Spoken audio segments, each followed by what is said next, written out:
हरे Krishna everyone. आज की class में हम कवर करने वाले हैं reconciliation statement.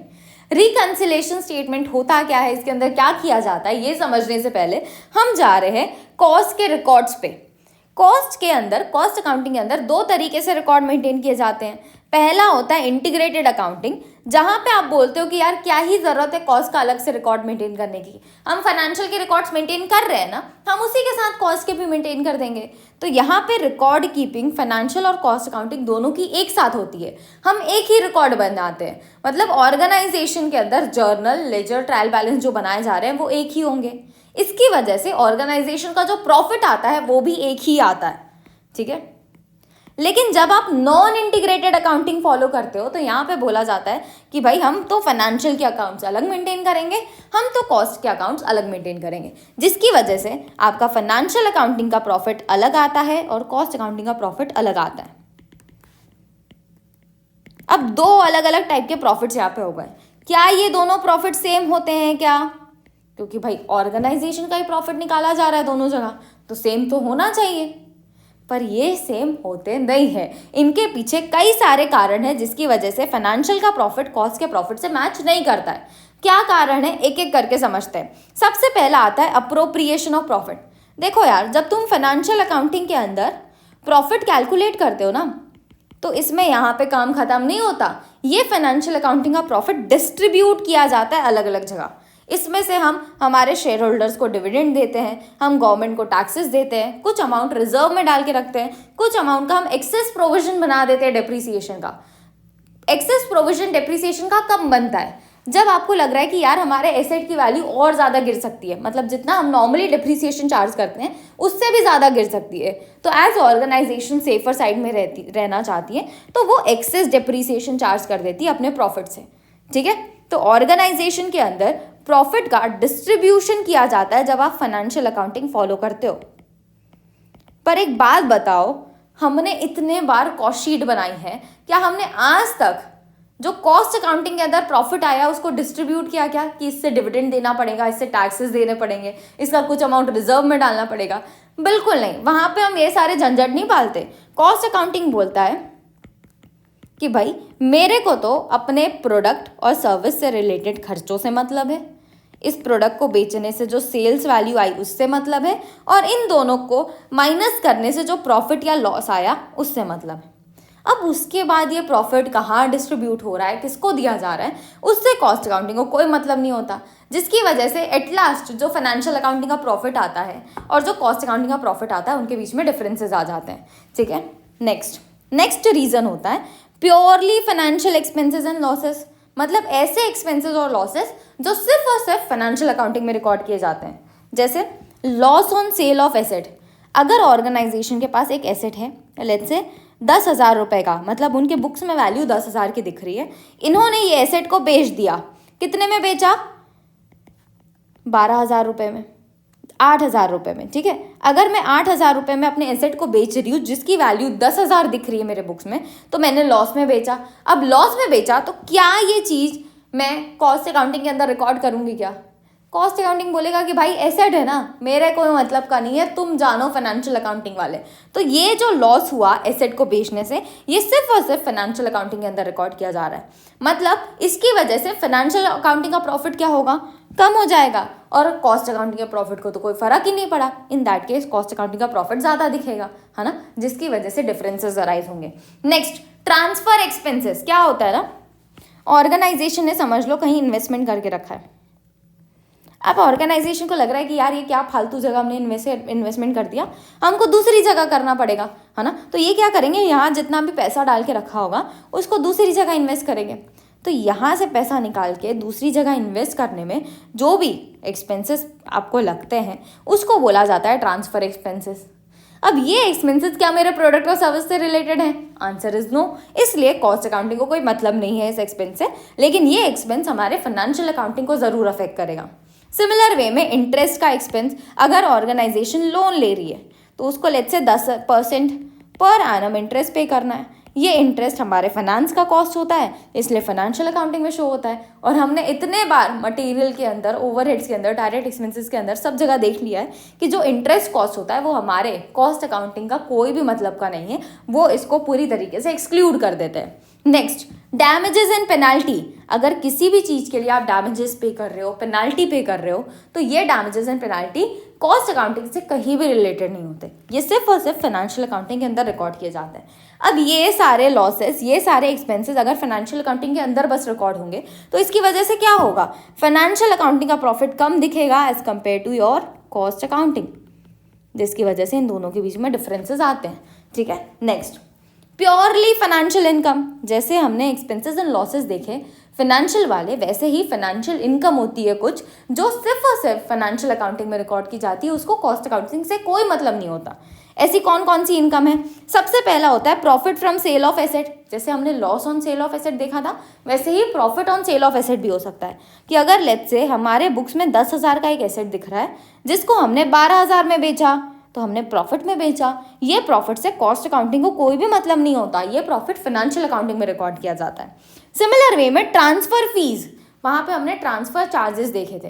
Transfer charges organisation को पे करने पड़ते हैं, ट्रांसफर फीस ऑर्गेनाइजेशन को मिलती है। लेट्स से ऑर्गेनाइजेशन ने किसी को लोन दे रखा है, ये लोन जो है वो हमने 10% के हिसाब से 10% के इंटरेस्ट पे 3 महीने के लिए दिया था। बट द थिंग इज, जिसको लोन दिया था ना हमने, वो पे नहीं कर पा रहा है इसको, तो वो हमसे थोड़ा और टाइम मांग रहा है। वो बोल रहा है कि लोन को 6 महीने का कर दो और इंटरेस्ट रेट आप 15% कर देना, और ये जो तुम चेंज कर रहे हो उसके लिए तुम 20,000 रुपये एक्स्ट्रा चार्ज कर लो। तो ये जो ट्रांसफ़र फीस हमारे ऑर्गेनाइजेशन ने चार्ज की, ये ऑर्गेनाइजेशन की इनकम है। इनकम तो है, पर क्या मेरे प्रोडक्ट और सर्विस से रिलेटेड है? Answer is no. ये तो मेरी फाइनेंस इनकम है, इसीलिए फाइनेंशियल अकाउंटिंग में रिकॉर्ड की जाएगी, लेकिन कॉस्ट अकाउंटिंग को इससे कोई भी मतलब नहीं है। सिमिलर वे में रेंट जो, अगर समझ लो मेरे पास एक जगह पड़ी थी खाली पीली, है ना, मैं प्रोडक्ट और सर्विसेज बनाती हूँ पर ये जगह मेरे काम की नहीं है, तो ये जगह मैंने किसी को रेंट पे दे दिया, इसका मेरे को 1,00,000 रुपये महीना मिलता है रेंट। इन दैट केस ये रेंट मेरे प्रोडक्ट और सर्विस से रिलेटेड तो है ही नहीं, तो कॉस्ट अकाउंटिंग को इससे मतलब होगा ही नहीं, सिर्फ और सिर्फ फाइनेंशियल अकाउंटिंग में इसको रिकॉर्ड किया जाएगा। इन फाइनेंशियल इनकम की वजह से क्या होगा, हमारे फाइनेंशियल अकाउंटिंग का प्रॉफिट ज़्यादा दिखेगा और कॉस्ट अकाउंटिंग का प्रॉफिट कम दिखेगा, जिसकी वजह से डिफरेंसेस अराइज होंगे, है ना। क्या सिर्फ इतने ही फाइनेंशियल इनकम या इतने ही एक्सपेंसेस एंड लॉसेज होते हैं फाइनेंशियल वाले जो हमने अभी डिस्कस किए? Answer is no. ये तो हम सिर्फ एग्जाम्पल के लिए देख रहे हैं ताकि हमको अंडरस्टैंडिंग हो कि किस टाइप के फाइनेंशियल इनकम, फाइनेंशियल एक्सपेंसेस ऐसे होते हैं जो सिर्फ फाइनेंशियल अकाउंटिंग में रिकॉर्ड किए जाते हैं, कॉस्ट अकाउंटिंग में नहीं किए जाते। ठीक है, next, purely cost accounting matters. जैसे हमने प्योरली फाइनेंशियल वाले मैटर्स देखे कि कौन कौन से प्योर फाइनेंशियल एक्सपेंसेस है, प्योर फाइनेंशियल इनकम है। सिमिलर वे में कॉस्ट अकाउंटिंग के अंदर भी कुछ चीज़ें होती हैं, जैसे नोशनल कॉस्ट। नोशनल कॉस्ट मतलब क्या होता है, चलो बताओ? इम्प्यूटेड कॉस्ट, एक ऐसा खर्चा जो हमने मान लिया है लेकिन हमारा है ही नहीं। जैसे मैं अभी यहाँ पे रिकॉर्ड कर रही हूँ, ये मेरा घर है, तो मेरे को कोई रेंट नहीं देना पड़ता, पर मैं मान ले रही हूँ कि अगर इसका रेंट मैं देती तो ये जगह का 5,000 रुपये पर मंथ रेंट होता। भाई तुम दे ही नहीं रहे हो, सिर्फ तुमने मान लिया है। ये माना हुआ खर्चा सिर्फ कॉस्ट अकाउंटिंग के अंदर रिकॉर्ड किया जाता है। इस खर्चे से हमारे फाइनेंशियल अकाउंटिंग को कोई भी मतलब नहीं होता, जिसकी वजह से क्या होता है कि कॉस्ट अकाउंटिंग का प्रॉफिट कम दिखता है और फाइनेंशियल अकाउंटिंग का ज़्यादा दिखता है। Next is other causes. Other causes के अंदर सबसे पहले हमारे पास आता है स्टॉक का वैल्यूएशन।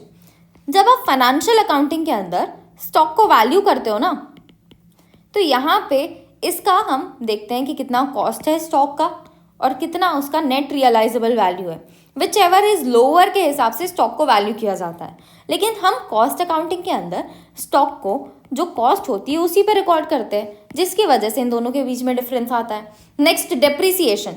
डेप्रिसिएशन आप फाइनेंशियल अकाउंटिंग के अंदर ईयरली बेसिस में चार्ज करते हो कि 1 साल का डेप्रिसिएशन लेट से 50,000 रुपये, तो हम ईयर वाइज चार्ज करते हैं डेप्रिसिएशन फाइनेंशियल अकाउंटिंग के अंदर। लेकिन कॉस्ट अकाउंटिंग के अंदर हमने कितना प्रोडक्शन किया, किस महीने में किया, कितने आवर्स हमने मशीन के लगाए, उसके हिसाब से डेप्रिसिएशन को चार्ज किया जाता है, जिसकी वजह से डिफरेंसेस आते हैं। नेक्स्ट, एबनॉर्मल लॉसेज और गेन्स। ये एक ऐसी चीज़ है जो कॉस्ट अकाउंटिंग को इससे कोई भी मतलब नहीं है कि भाई एबनॉर्मल लॉस और गेन्स है तो हम हमारे कॉस्ट रिकॉर्ड्स में रिकॉर्ड नहीं करेंगे। कहाँ जाता है ये फाइनेंशियल अकाउंटिंग के अंदर रिकॉर्ड किया जाता है।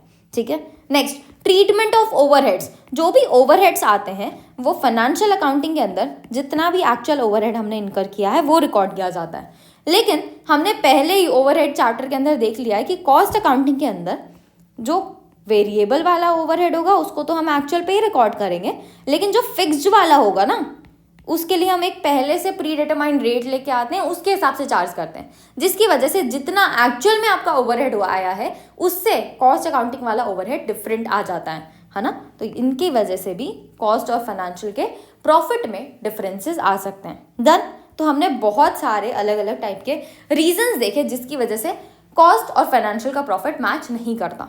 ठीक है, मूविंग फॉरवर्ड तो हमको ये समझ आ गया कि कॉस्ट का प्रॉफिट और फाइनेंशियल का प्रॉफिट सेम नहीं होता। अब अगर ये दोनों सेम नहीं है तो हमको ज़रूरत पड़ती है रिकन्सिलेशन की।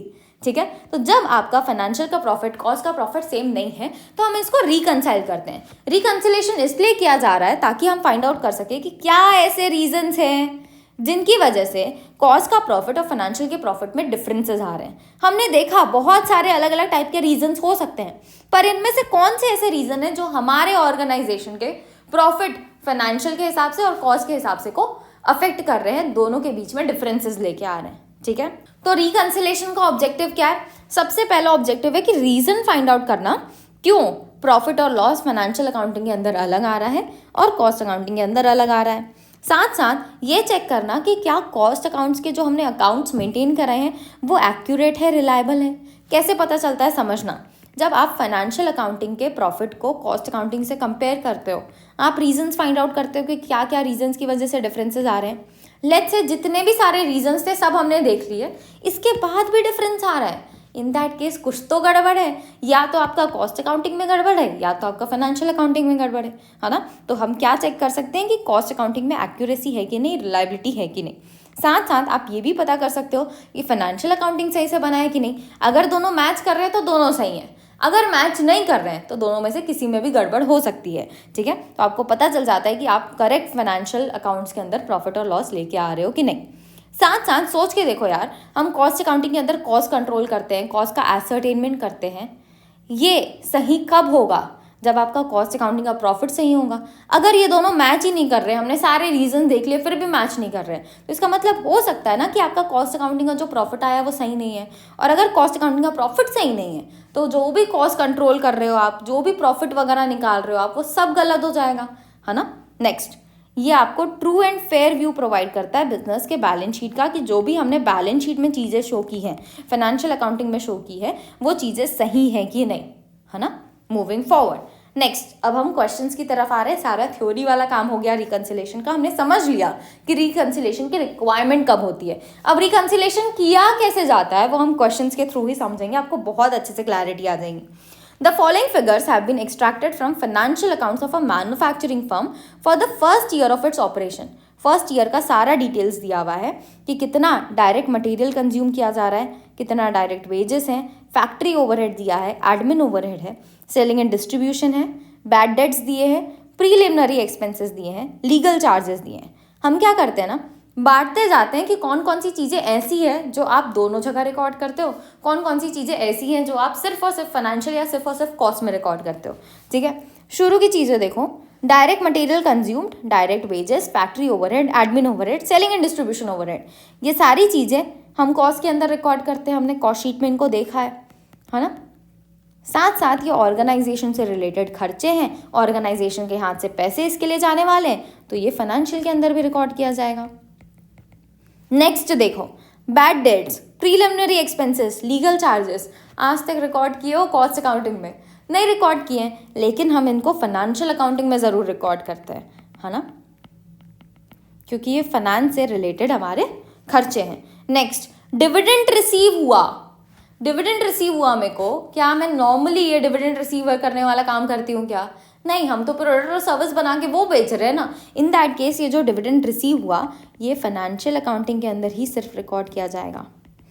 इंटरेस्ट ऑन डिपॉजिट रिसीव्ड, आपने कहीं पर डिपॉजिट करके रखा है, जैसे हम फिक्स डिपॉजिट करते हैं, ये डिपॉजिट्स अगर करके रखे हैं ऑर्गेनाइजेशन ने, तो ये फाइनेंशियल नेचर का है, ये आपके प्रोडक्ट और सर्विस का खर्चा या इनकम नहीं है।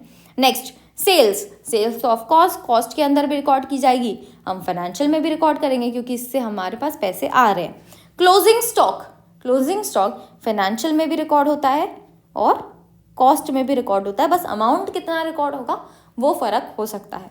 फिनिश्ड स्टॉक हमारे पास 4000 यूनिट्स के हैं और वर्क इन प्रोग्रेस हमारे पास 2,40,000 का, ये इन्फॉर्मेशन आपको क्लोजिंग स्टॉक के दी हुई है। तो closing stock financial as well as cost दोनों जगह रिकॉर्ड होगा। आगे इन्फॉर्मेशन क्या दी हुई है देखो, cost account for the same period reveal that direct material consumption was 56 lakh. देखो यार, हम डायरेक्ट मटेरियल कंजम्पशन को दोनों जगह रिकॉर्ड तो करेंगे, लेकिन ये जो सारी इन्फॉर्मेशन दी हुई है वो किसके हिसाब से है? फाइनेंशियल अकाउंट्स के हिसाब से। यहाँ पे बोला जा रहा है कि जो कॉस्ट के अंदर हमको डायरेक्ट मटेरियल कंजम्पशन दिख रहा है वो 56 लाख का है, लेकिन फाइनेंशियल के अंदर कितना दिख रहा है? 50 लाख का। तो फाइनेंशियल में आप 50 लाख ही रिकॉर्ड करोगे और कॉस्ट अकाउंट्स जो आप मेंटेन कर रहे हो उसके अंदर 56 रिकॉर्ड करोगे। फैक्ट्री ओवरहेड रिकवर हमने किया है 20% of prime cost. Prime cost कैसे बनता है? डायरेक्ट मटेरियल डायरेक्ट वेजेस को ऐड करोगे, और अगर डायरेक्ट एक्सपेंसेस होते हैं तो हम वो भी ऐड करते हैं। इस क्वेश्चन में नहीं है तो हम डायरेक्ट मटेरियल डायरेक्ट वेजेस को ऐड करेंगे, जो टोटल आएगा वो हमारा प्राइम कॉस्ट बनेगा, उसका हम 20% चार्ज करेंगे एज फैक्ट्री ओवरहेड। देखो, ये हमको कॉस्ट से रिलेटेड इन्फॉर्मेशन दिया है कि कॉस्ट के अंदर आप 20% चार्ज करोगे, लेकिन फाइनेंशियल से रिलेटेड फैक्ट्री ओवरहेड तो पहले से ही कैलकुलेट करके दे दिया, तो हम इसी के हिसाब से फाइनेंशियल में चार्ज करेंगे, है ना। नेक्स्ट, एडमिन ओवरहेड आप रिकवर करोगे 6 रुपीज़ पर यूनिट के हिसाब से on production, and selling and distribution overhead आप रिकवर करोगे 8 रुपीज़ पर यूनिट के हिसाब से ऑन यूनिट्स सोल्ड। आपको कॉस्टिंग एंड फाइनेंशियल का प्रॉफिट एंड लॉस अकाउंट बना के प्रॉफिट और लॉस पता करना है और फिर उनको रिकनसाइल करना है। तो यहाँ पे आपको प्रॉफिट एंड लॉस के अकाउंट्स भी बनाने पड़ेंगे और साथ साथ रिकन्सिलेशन भी करना पड़ेगा। ऐसे क्वेश्चंस एग्जाम में बहुत ज़्यादा आते हैं, ठीक है। तो ध्यान से समझना हम ये चीज़ें करते कैसे हैं। सबसे पहले हम फाइनेंशियल अकाउंटिंग का प्रॉफिट और लॉस बनाते हैं, क्योंकि इसकी सारी चीज़ें हमको ऊपर ये टेबल में ही दी हुई हैं सिंपली, है ना। हमको सारी चीज़ें सिर्फ रिकॉर्ड करनी है। हमारे पास सबसे पहला है direct material, direct wages, factory overhead, admin overhead and selling and distribution overhead.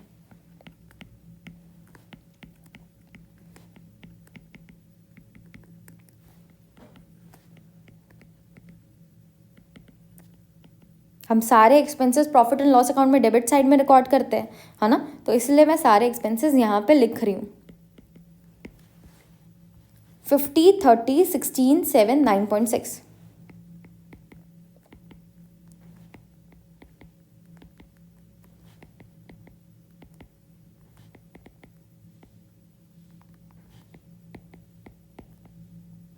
Done.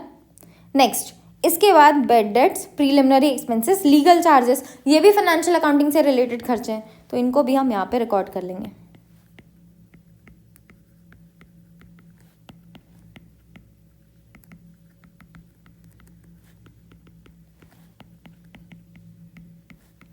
साथ साथ में क्वेश्चन सॉल्व करना, ठीक है। साथ में सॉल्व करोगे तो it will be very helpful for you. सिर्फ देख के हमको मजे नहीं लेने, स्टोरी नहीं चल रही, मूवी नहीं चल रही, इधर एग्जाम की प्रिपरेशन हो रही है ना। सो नेक्स्ट है हमारे पास 80, 40, 10, 80,000, 40,000। और ट्राई करो कि आपको तो आता है profit and loss account banana financial account के हिसाब से, और साथ साथ आपको कॉस्ट शीट बनानी भी आती है। कॉस्ट शीट की मदद से प्रॉफिट भी निकाला जा सकता है। तो खुद से ट्राई करो कि आप खुद से प्रॉफिट एंड लॉस अकाउंट बना रहे हो, खुद से कॉस्ट शीट बना रहे हो और चेक कर रहे हो कितना प्रॉफिट आ रहा है ना। चलो,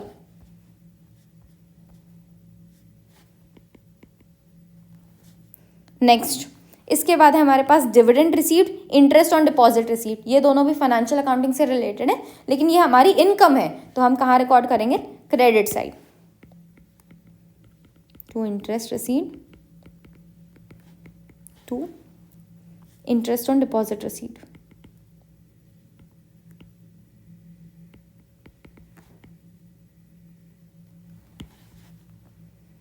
डिविडेंड रिसीव्ड है फर्स्ट।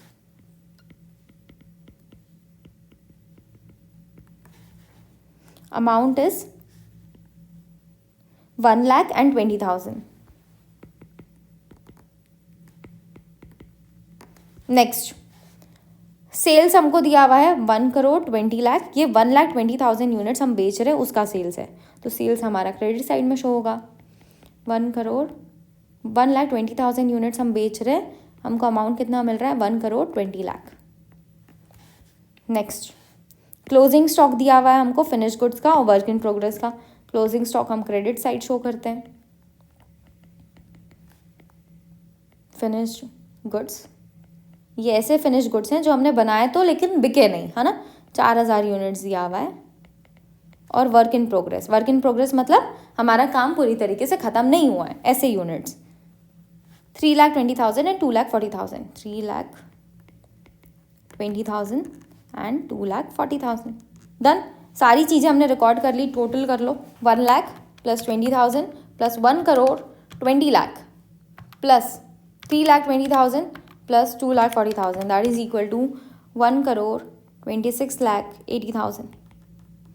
इधर टोटल करो, 50 lakh plus 30 lakh plus 16 lakh plus 7 lakh plus 9,60,000 plus 80,000 plus 40,000 plus 10,000, that is equal to, इधर आ रहा है हमारा 1 करोड़ 13,90,000। तो इसके थ्रू हम प्रॉफिट निकाल सकते हैं, to net profit as per profit and loss account means financial accounting, है ना, 126,80,000 दैट इज इक्वल टू 12,90,000 आपका यहाँ पे प्रॉफिट आ रहा है। ये हमारी हो गई important information related to profit and loss account. Next, इसके बाद हम क्या बनाएंगे, हमको क्या क्या बोला था, कॉस्टिंग और फाइनेंशियल के हिसाब से प्रॉफिट एंड लॉस निकालो। तो फाइनेंशियल का तो हमने देख लिया, अब कॉस्टिंग में जाते हैं। कॉस्टिंग के लिए हम कॉस्ट शीट बनाएंगे और उसकी मदद से प्रॉफिट निकालेंगे, हमको अकाउंट बनाने की ज़रूरत नहीं है यहाँ पे, है ना। सबसे पहली बात हम यहाँ पे लिखते क्या है, डायरेक्ट मटेरियल कंज्यूम्ड। नेक्स्ट हम लेते हैं डायरेक्ट वेजेस, इनकी मदद से हमारे पास आ जाता है प्राइम कॉस्ट, क्योंकि यहाँ पे क्वेश्चन में डायरेक्ट एक्सपेंसेस नहीं है, है ना। अब क्वेश्चन हमने पहले एक बार पढ़ लिया है तो मुझे तो बहुत सारी चीज़ें याद है, आपको याद है कि नहीं है। क्वेश्चन ऐसे पढ़ो कि आपको आधी चीज़ें, आधी क्वेश्चन की चीज़ें ऐसी याद हो जाए, है ना। नेक्स्ट, फैक्ट्री ओवरहेड हमको दिया हुआ है, इससे हमारे पास आ जाएगा हमारा फैक्ट्री कॉस्ट। अब एक बात बताओ, क्वेश्चन में हमको WIP भी दिया है ना, देखो क्वेश्चन में WIP भी दिया है, तो फैक्ट्री कॉस्ट के बाद हम क्या लिखते हैं, WIP लिखते हैं। और अगर आप क्वेश्चन में देखो तो सिर्फ और सिर्फ क्लोजिंग WIP दिया है, ओपनिंग दिया नहीं है, तो हम क्या करेंगे, ओपनिंग होता तो ऐड करते और क्लोजिंग है तो उसको क्या करेंगे, माइनस करेंगे, क्लोजिंग WIP। तो हमारे पास आ जाएगा एडजस्टेड फैक्ट्री कॉस्ट, ठीक है। फैक्ट्री कॉस्ट के बाद हम क्या रिकॉर्ड करते हैं, हम लेते हैं हमारा एडमिन का खर्चा, एडमिन ओवरहेड। इसके बाद हमारे पास आ जाता है कॉस्ट ऑफ प्रोडक्शन, एज हमारे पास फिनिश गुड्स का भी क्लोजिंग इन्वेंट्री है, तो यहाँ से फिनिश गुड्स का क्लोजिंग इन्वेंट्री भी आप माइनस करोगे, closing stock of finish goods, तो आपके पास आ जाएगा कॉस्ट ऑफ गुड्स सोल्ड। अगर opening stock of finish goods होता तो हम ऐड करते, क्लोजिंग स्टॉक बस है तो उसको माइनस कर रहे हैं, है ना, cost of goods sold. Next, cost of goods sold के बाद हम लेते हैं सेलिंग एंड डिस्ट्रीब्यूशन ओवरहेड। क्या क्वेश्चन में दिया है हमको, सेलिंग एंड डिस्ट्रीब्यूशन दिया हुआ है, तो यहाँ पे हम सेलिंग एंड डिस्ट्रीब्यूशन ओवरहेड को ऐड करेंगे, तो हमारे पास आ जाएगा कॉस्ट ऑफ सेल्स। और यहाँ से हम हमारा प्रॉफिट कैलकुलेट कर सकते हैं और हमको सेल्स की वैल्यू भी मिल जाएगी। डन। अब ये सारी चीज़ें, इतना सारा ज्ञान मैंने लिखा कहाँ से, तो अगर आपने अभी तक कॉस्ट शीट नहीं देखा है तो आई सजेस्ट यू कि रिकंसिलेशन वाला टॉपिक देखने से पहले कॉस्ट शीट वाला टॉपिक देख लो, वो पहले ही अपलोड कर दिया है मैंने, ठीक है। चलो नेक्स्ट, डायरेक्ट मटेरियल कंज्यूम्ड हमारा कॉस्ट अकाउंट्स के अंदर कितना दिया हुआ है, 56 लाख, तो 56 लाख हम यहाँ पे रिकॉर्ड करेंगे। Next, direct wages cost accounting के अंदर दिया हुआ है क्या, अलग से नहीं दिया हुआ है, डायरेक्ट मटेरियल के बाद डायरेक्ट फैक्ट्री ओवरहेड में आ गए। इसका मतलब ये है क्या कि कॉस्ट अकाउंट के अंदर हमने वेजेस रिकॉर्ड ही नहीं किया। Answer is no. अगर आपको ऐसे वेजेस वगैरह चीज़ें जो इंपॉर्टेंट है हमारे कॉस्ट शीट के लिए, कॉस्ट अकाउंटिंग के लिए, वो इन्फॉर्मेशन अलग से कॉस्ट अकाउंट्स में नहीं दिया है ना, इसका मतलब है कि भाई जो फाइनेंशियल अकाउंट्स में दिया है वही कॉस्ट अकाउंटिंग में भी रहेगा। तो जितना डायरेक्ट वेजेस का अमाउंट फाइनेंशियल अकाउंटिंग में दिया that is 30 lakh, same amount आप अपने कॉस्ट अकाउंट्स में भी रखोगे। 30 है ये, ठीक है, 30 लाख। टोटल कितना हो गया, 86 लाख। ये हमारा प्राइम कॉस्ट बन जाएगा। नेक्स्ट, फैक्ट्री ओवरहेड के लिए क्या इन्फॉर्मेशन दिया है, देखो फैक्ट्री ओवरहेड आपको रिकवर कराना है 20% of prime cost. Prime cost हमने अभी कैलकुलेट किया, इसका अगर हम 20% कैलकुलेट करें, इट्स 17,20,000। 17,20,000 हम फैक्ट्री ओवरहेड लेंगे, इससे फैक्ट्री कॉस्ट कितना आ जाएगा 103,20,000। ठीक है, तो 1,03,20,000 हमारा हो गया फैक्ट्री कॉस्ट। इसके बाद क्लोजिंग WIP। क्लोजिंग WIP से रिलेटेड कोई अलग से इंफॉर्मेशन दिया है क्या? नहीं दिया है, तो हमारा जो फाइनेंशियल अकाउंटिंग में है वही हम ले लेंगे 2,40,000। 2,40,000 यहाँ से माइनस कर रहे हैं, तो ब्रैकेट में लिखना बहुत अच्छे से ध्यान रखना है ना। नहीं लिखोगे तो भूल जाओगे माइनस करना है, प्लस करके आगे बढ़ जाओगे और फिर पूरा गलत, इतनी मेहनत सब खराब, है ना। तो मेहनत खराब नहीं होने देना है हमको। Minus 2,40,000 that is equal to 1,80,00,000। Next admin overhead, इससे रिलेटेड इन्फॉर्मेशन दी है। एडमिन ओवरहेड आपको रिकवर कराना है 6 rupees per unit of production.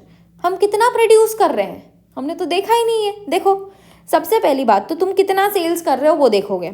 1,20,000 हम सेल्स कर रहे हैं और कितना आपके स्टॉक में फिनिश गुड्स पड़ा हुआ है 4,000 पड़ा हुआ है। मतलब मैं 1,20,000 बेच रही हूँ और मेरा 4,000 units at the end of the year stock में पड़ा हुआ है। क्या मेरे पास कोई भी ओपनिंग स्टॉक दिया हुआ है? क्या नहीं दिया हुआ है। तो हम क्या मानेंगे 1,20,000 हमने सेल्स किए वो यूनिट्स और 4,000 यूनिट्स, ये टोटल हमने इस बार प्रोड्यूस किया होगा।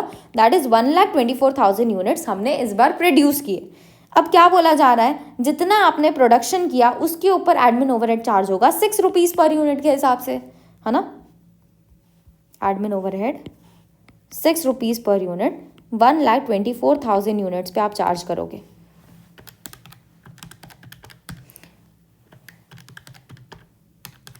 That is equal to 7,44,000। अब एक बात ध्यान से समझना, ठीक है। अगर तुमको एडमिन ओवरहेड के लिए स्पेसिफिकली नहीं बोला है ना कि तुमको 6 रुपीज़ पर यूनिट दे दिया, लेकिन नहीं बताया कि किस यूनिट्स पे चार्ज करना है, तो ध्यान रखना कि ये आपके जितने यूनिट्स आपने प्रोड्यूस किए उसी के ऊपर चार्ज होता है ना। लेकिन जो सेलिंग एंड डिस्ट्रीब्यूशन ओवरहेड होता है वो आपके सेल्स की यूनिट पे चार्ज होता है कि कितनी यूनिट्स आपने बेची उसके ऊपर आप सेलिंग एंड डिस्ट्रीब्यूशन चार्ज करते हो। क्योंकि ऑफकोर्स ही बात है, जो यूनिट्स मैं बेच रही हूँ उन्हीं के ऊपर सेलिंग एंड डिस्ट्रीब्यूशन का खर्चा करूंगी। लेकिन जो एडमिन का खर्चा है वो सारी यूनिट्स पे किया जाता है जितनी आपने प्रोड्यूस की। तो जितनी भी फिनिश्ड यूनिट्स आपने प्रोड्यूस की उसके ऊपर आप एडमिन का खर्चा चार्ज करोगे। फिनिश्ड यूनिट मैंने स्पेसिफिकली क्यों बोला, क्योंकि भाई वर्क इन प्रोग्रेस पे आपको एडमिन का खर्चा नहीं चार्ज करना होता। एडमिन का खर्चा सिर्फ और सिर्फ फिनिश्ड यूनिट्स पे चार्ज होता है जो आपने प्रोड्यूस की, और सेलिंग एंड डिस्ट्रीब्यूशन का खर्चा आपके सेल्स यूनिट्स पे चार्ज होता है जो आप बेच रहे हो। डन। तो हमारे पास यहाँ पे कॉस्ट ऑफ प्रोडक्शन आ गया कितना 1,08,24,000। ठीक है, फिर आता है हमारे पास closing stock of finish goods. Closing stock of finish goods कितने यूनिट्स का है 4,000 यूनिट्स का है। यहाँ पे स्पेसिफिकली अमाउंट दिया हुआ है 3,20,000। क्या मैं इसको लिख लूँ? Answer is no. कितने मच्छर है सच बता रही हूँ मैं, बहुत परेशान करते हैं हमारे वीडियो के बीच बीच में। चलो, तो हमने क्या देख रहे थे, हम देख रहे थे कि भाई 4,000 का हमारे पास फिनिश स्टॉक है, 3,20,000 इसका अमाउंट हो रहा है ना। तो एक बात बताओ, क्या हम ये वाला अमाउंट लिखेंगे? क्या कॉस्ट शीट बनाया हो ना, याद करो, हम जो ये अमाउंट दिया होता है उसको लिखते हैं क्या? नहीं लिखते। हम फिनिश गुड्स का जो भी क्लोजिंग स्टॉक होता है उसको कैलकुलेट करते हैं कि इसकी वैल्यू कितनी होगी, है ना। तो हमारे पास 4,000 यूनिट्स हैं, इसकी वैल्यू कैसे कैलकुलेट की जाएगी? हम कॉस्ट ऑफ प्रोडक्शन के हिसाब से इसकी वैल्यू कैलकुलेट करते हैं। टोटल यूनिट्स हमने कितनी प्रोड्यूस की 1,24,000। सो 4,000 यूनिट्स का मुझे खर्चा निकालना है, लेकिन जो खर्चा मुझे दिया हुआ है वो 1,24,000 का है। कितना खर्चा दिया हुआ है 1,08,24,000। इस तरीके से आप कैलकुलेट करते हो। 4,000 divided by 1,24,000 multiplied by 1,08,24,000 that is equal to, ये आपका अमाउंट आ रहा है 349,161। ये हो गई मेरी क्लोजिंग स्टॉक की वैल्यू। हमको माइनस करना है तो हम ब्रैकेट में लिखेंगे। इसके बाद हमारे पास आ जाता है cost of good sold. 1,08,24,000 minus 349,161 that is 1,04,74,839। Done. Selling and distribution overhead, इससे रिलेटेड भी हमको बोला गया है कि आपको ये रिकवर कराना है 8 रुपीज़ पर यूनिट सोल्ड, है ना। अगर ये लिखा नहीं होता तो भी आप ये 8 रुपीज़ को किसके ऊपर चार्ज करते हैं? यूनिट सोल्ड के ऊपर ही, है ना। हमने कितने यूनिट्स बेचे हैं? अगर 4,000 तुम्हारा फिनिश गुड्स में बच रहा है स्टॉक का, तुमने 1,24,000 यूनिट्स बनाए थे, तो कितने यूनिट्स तुम बेच रहे हो? 1,20,000 मल्टीप्लाइड बाय 8, क्योंकि 8 रुपीज़ पर यूनिट हमको चार्ज करना है। That is equal to 9,60,000। Total कर लो, 9,60,000 plus 1,04,74,839, that is equal to 1,14,34,839। Done. Next हमारे पास आता है सेल्स का वैल्यू। सेल्स का वैल्यू बताओ, फाइनेंशियल अकाउंटिंग के अंदर अलग और कॉस्ट के अंदर अलग होगा क्या? Answer is no. क्यों अलग नहीं होगा? क्योंकि भाई तुम सेल्स कर रहे हो, बाहर वालों को बेच रहे हो, तो उसका पैसा थोड़ी ना अलग अलग लिखोगे, दोनों सेम ही लिखेंगे, है ना। तो सेल्स का वैल्यू हम यहीं से उठाएंगे, 1,20,00,000। 1,20,00,000। तो हमारा प्रॉफिट कितना हो रहा है इस केस में? 565161। ठीक है, तो ये हमने प्रॉफिट अर्न किया इन कॉस्ट अकाउंटिंग। दोनों का प्रॉफिट चेक करो। फाइनेंशियल अकाउंटिंग के हिसाब से प्रॉफिट आ रहा है 12,90,000 और कॉस्ट अकाउंटिंग के हिसाब से प्रॉफिट आ रहा है 5,65,000, है ना। तो इन दैट केस डिफरेंस तो है। अब डिफरेंस क्यों है ये फाइंड आउट करने के लिए हम रिकंसिलिएशन स्टेटमेंट बनाएंगे, जहाँ पे आपको पर्टिकुलर्स लिखना है और 2 अमाउंट का कॉलम ऐड करना है। अब जब भी आप रिकंसिलिएशन स्टेटमेंट बना रहे हो ना, तो आप स्टार्ट करोगे with profit as per financial accounts. Financial accounting के हिसाब से कितना प्रॉफिट दिया हुआ है हम वो पहले लिखेंगे, और इसकी मदद से हम कॉस्ट अकाउंटिंग के प्रॉफिट तक पहुंचने की कोशिश करेंगे। तो फाइनेंशियल अकाउंटिंग में हम कुछ एडिशंस करेंगे, कुछ सब्ट्रैक्शन करेंगे, और उसकी मदद से हम कॉस्ट अकाउंटिंग के प्रॉफिट तक पहुंचेंगे। ये होगा कैसे? हम एक एक ट्रांजेक्शन के थ्रू ये चीज़ें समझेंगे, है ना। पहले जो मैंने चीज़ें बोली उसको लिख लेते हैं। हम किससे स्टार्ट करने वाले हैं? Profit as per financial accounts, जो हमारे सिचुएशन में कितना दिया हुआ है? 12,90,000। इसमें हम कुछ एडिशंस करेंगे, कुछ चीज़ें हम यहाँ से माइनस करेंगे, लेस करेंगे, और फिर हम कहाँ पहुँचेंगे? Profit as per cost accounts. ठीक है, अब एक एक ट्रांजैक्शन को देखते हैं कि क्या चीज़ें हमने कॉस्ट शीट में रिकॉर्ड की, क्या चीज़ें हमने प्रॉफिट एंड लॉस अकाउंट में रिकॉर्ड की, और किस में डिफरेंसेस आ रहा है। सबसे पहला देखो, डायरेक्ट मटेरियल 50 लाख का रिकॉर्ड किया हमने, किसमें? फाइनेंशियल अकाउंटिंग में। और कॉस्ट अकाउंटिंग में हमने डायरेक्ट मटेरियल कितने का रिकॉर्ड किया है? 56 लाख रुपीज़ का डिफरेंस है ना। तो हम यहाँ पे एक पेपर लेते हैं, यहाँ पे हम चीज़ें लिखेंगे, जहाँ पे मैं फाइनेंशियल अकाउंटिंग की चीज़ें लिख रही हूँ इधर, और कॉस्ट अकाउंटिंग की चीज़ें लिख रही हूँ इधर। हमारे पास मटेरियल का खर्चा दिया हुआ है, यहाँ पे 56 लाख और यहाँ पे 50 लाख। डिफरेंस है इस खर्चे में? Answer is yes. कितने का डिफरेंस है? 6 लाख का। 6 लाख का खर्चा किसने ज़्यादा रिकॉर्ड किया? कॉस्ट वालों ने ज़्यादा रिकॉर्ड किया। तो यार देखो, कभी भी तुम जब फाइनेंशियल और कॉस्ट को रिकंसाइल करने की कोशिश कर रहे हो ना, तो तुम मान के चलोगे कि शुरुआत में हमारा कॉस्ट का प्रॉफिट और हमारा फाइनेंशियल का प्रॉफिट दोनों इक्वल पे थे, ठीक है। लेकिन ये वाला ट्रांजैक्शन आ गया जिसकी वजह से क्या हो रहा है, 6 लाख का खर्चा मैं कॉस्ट में ऐड कर रही हूँ। और अगर आप 6 लाख का खर्चा कॉस्ट में ऐड करते हो तो सोच के देखो यार, तुम्हारा प्रॉफिट अभी सेम सिचुएशन पे था, फाइनेंशियल और कॉस्ट दोनों एक ही जगह पे थे, लेकिन अब कॉस्ट नीचे चला जाएगा। क्यों नीचे जाएगा? क्योंकि भाई तुमने इसमें खर्चा ज़्यादा रिकॉर्ड कर दिया, लेकिन फाइनेंशियल में तो नहीं किया। इन दैट केस फाइनेंशियल ऊपर पे है, फाइनेंशियल का प्रॉफिट अभी ज़्यादा है और कॉस्ट का प्रॉफिट अभी कम हो गया है। अब जब भी तुम रिकंसिलेशन बना रहे हो, किससे शुरुआत कर रहे हो? फाइनेंशियल अकाउंटिंग के प्रॉफिट से। इन दैट केस सिर्फ और सिर्फ फाइनेंशियल अकाउंटिंग के प्रॉफिट को हम मूव कर सकते हैं। ये हमारा कॉस्ट का प्रॉफिट था, ये हमारा फाइनेंशियल का प्रॉफिट है। हम सिर्फ और सिर्फ फाइनेंशियल के प्रॉफिट को मूव कर सकते हैं। अगर दोनों को रिकंसाइल करना है तो मेरे को फाइनेंशियल के प्रॉफिट को ऊपर मूव करना पड़ेगा कि नीचे मूव करना पड़ेगा? नीचे मूव करना पड़ेगा, है ना, ताकि मैं इसको कॉस्ट से मैच करा पाऊँ।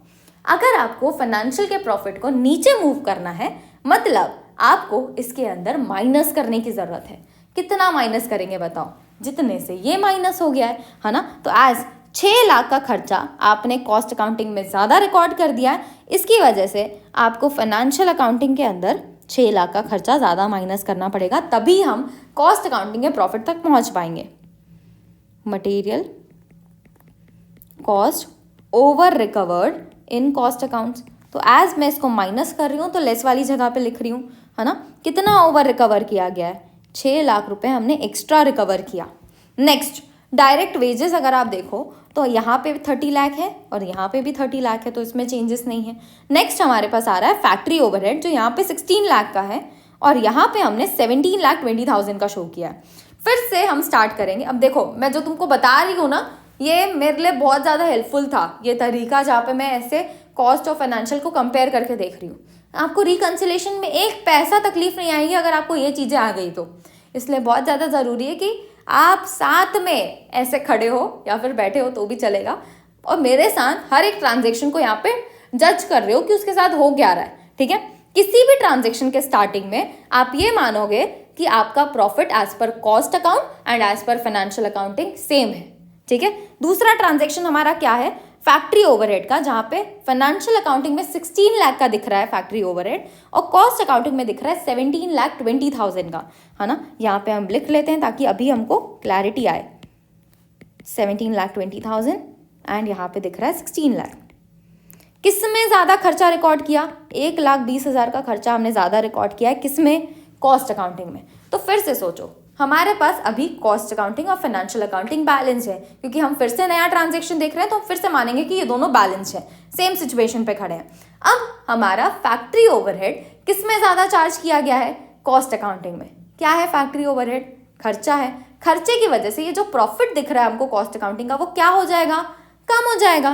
तो अगर कॉस्ट अकाउंटिंग का प्रॉफिट कम हो गया, एक बात बताओ, अब मेरे को इनको रिकनसाइल करना है, तो मैं या तो कॉस्ट के अकाउंटिंग के प्रॉफिट को ऊपर ला सकती हूँ या फिर मैं फाइनेंशियल अकाउंटिंग के प्रॉफिट को नीचे ले जा सकती हूँ। बट द थिंग इज, हम किससे शुरुआत करते हैं, profit as per financial accounting. तो किसको मूव कर पाएंगे, सिर्फ और सिर्फ profit as per financial accounting को। हम इस प्रॉफिट को नीचे लेके जा रहे हैं, मतलब आपको क्या करना है, माइनस करना है। जितना भी डिफरेंस है आप उसको माइनस कर दोगे, ठीक है।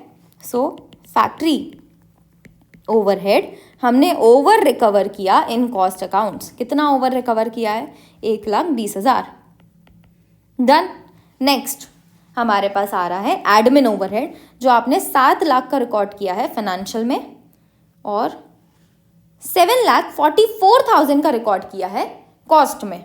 तो कॉस्ट में है हमारे पास 7,44,000 और फाइनेंशियल में है 7 लाख का। डिफरेंस कितना है, 44,000 का। किसने ज़्यादा खर्चा रिकॉर्ड किया, एडमिन ओवरहेड खर्चा है। किसने ज़्यादा खर्चा रिकॉर्ड किया, कॉस्ट वालों ने फिर से ज़्यादा खर्चा रिकॉर्ड किया। तो फिर से हम आ जाते हैं जहाँ पे हम सेम सिचुएशन पे, एडमिन ओवरहेड जो एक खर्चा है 44,000 रुपीज़ का, कॉस्ट अकाउंटिंग में ज़्यादा रिकॉर्ड किया गया, जिसकी वजह से कॉस्ट अकाउंटिंग का प्रॉफिट क्या होगा, नीचे चला जाएगा और अब फाइनेंशियल अकाउंटिंग वालों को नीचे जाना पड़ेगा, है ना। तो इसीलिए आज फाइनेंशियल अकाउंटिंग के अंदर से हम नीचे जा रहे हैं, तो इसलिए यहाँ पे क्या किया जाएगा, माइनस किया जाएगा। माइनस करेंगे हम एडमिन ओवरहेड, जो आपने फिर से ओवर रिकवर करा लिया इन कॉस्ट अकाउंटिंग, 44,000। नेक्स्ट इसके बाद है हमारे पास सेलिंग एंड डिस्ट्रीब्यूशन ओवरहेड, जो 9,60,000 का दिख रहा है फाइनेंशियल में। कॉस्ट अकाउंटिंग में हम सेलिंग एंड डिस्ट्रीब्यूशन ओवरहेड को शो कर रहे हैं 9,60,000। तो दोनों जगह ये सेम है, तो इसमें कोई टेंशन नहीं है। नेक्स्ट हमारे पास आ रहा है बेड डेट्स 80,000। बेड डेट्स तो हम कॉस्ट शीट पे रिकॉर्ड ही नहीं करते, तो ये बेड डेट्स का क्या होगा समझो। बेड डेट क्या है, एक टाइप का खर्चा है। कितना खर्चा है, 80,000 का। किस में रिकॉर्ड किया गया है, फाइनेंशियल अकाउंटिंग में। तो फाइनेंशियल अकाउंटिंग का प्रॉफिट जो है वो नीचे चला गया होगा। अब मैं कॉस्ट को तो नहीं मूव कर सकती, ये तो अपनी जगह पे ही रहेगा। तो हमको क्या करना पड़ेगा, फाइनेंशियल अकाउंटिंग को मूव करना पड़ेगा। और फाइनेंशियल अकाउंटिंग को कॉस्ट के बराबर लाने के लिए हमको क्या करना पड़ेगा, ऊपर ले जाना पड़ेगा। और जब आप फाइनेंशियल अकाउंटिंग के प्रॉफिट को ऊपर लेके जाओगे तो आप क्या कर रहे हो, एडिशन कर रहे हो, ठीक है। तो बैड डेट्स का जो खर्चा है हम ऐड करेंगे।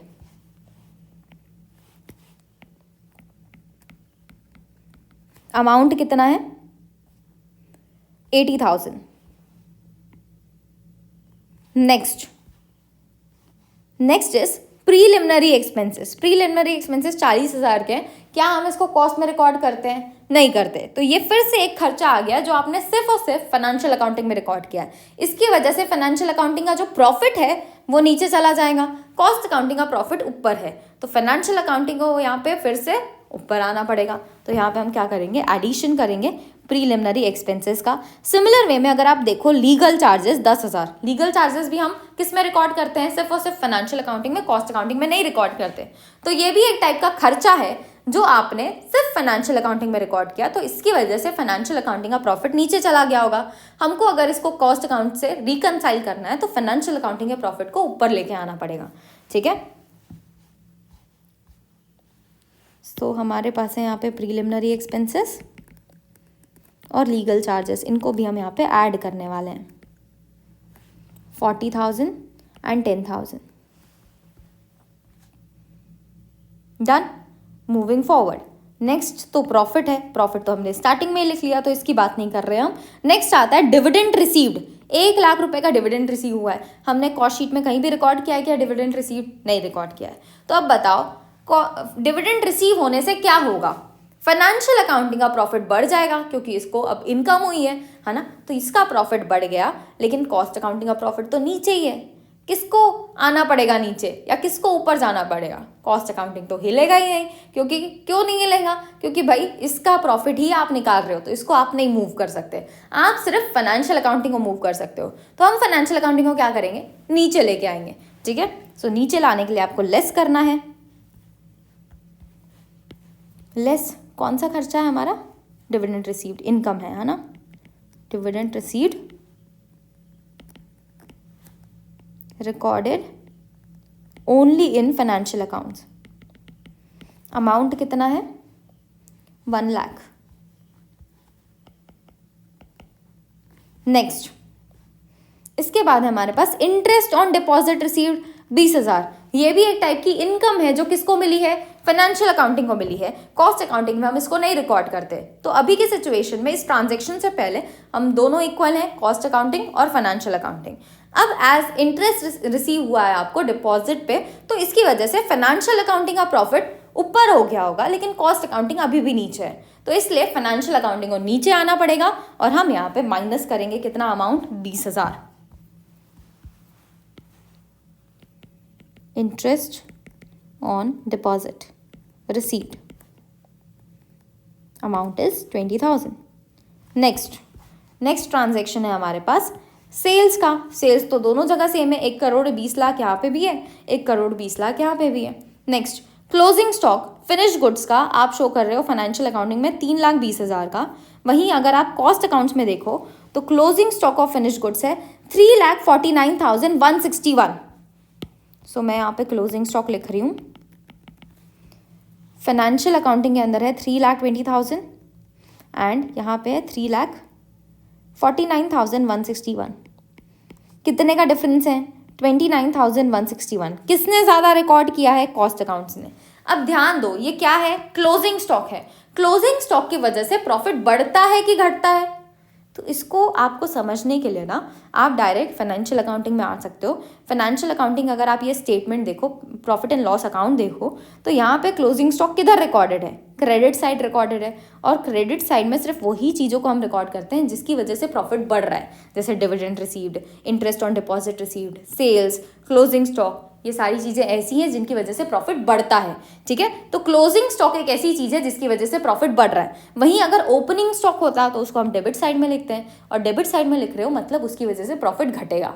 ठीक है, सो अभी हम क्लोजिंग स्टॉक की बात कर रहे हैं। क्लोजिंग स्टॉक तुमने किस में ज़्यादा रिकॉर्ड किया है? कॉस्ट अकाउंट्स में ज़्यादा रिकॉर्ड किया है। और क्लोजिंग स्टॉक की वजह से क्या होता है? प्रॉफिट बढ़ता है। तो कॉस्ट अकाउंट्स का प्रॉफिट बढ़ा हुआ दिख रहा होगा, लेकिन फाइनेंशियल अकाउंटिंग का तो कम है। तो हमको क्या करना पड़ेगा? फाइनेंशियल अकाउंटिंग को ऊपर लेके जाना पड़ेगा। मतलब फाइनेंशियल अकाउंटिंग में हम ऐड करेंगे।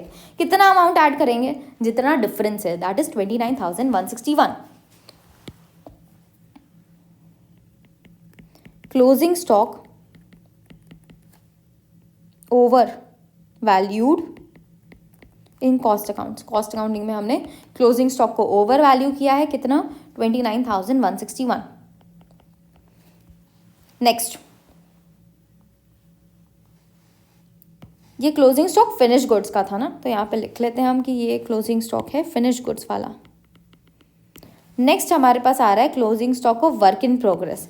यहाँ 2,40,000 का है, और यहाँ पे भी अगर हम देखें वर्क इन प्रोग्रेस इज 2,40,000, तो इसको भी हमको कुछ चेंज नहीं करना। तो हमने सारे के सारे ट्रांजेक्शन रिकॉर्ड कर लिए। एक बार देख लो यहाँ पे कुछ एक्स्ट्रा ट्रांजेक्शन रिकॉर्ड किया है क्या आपने?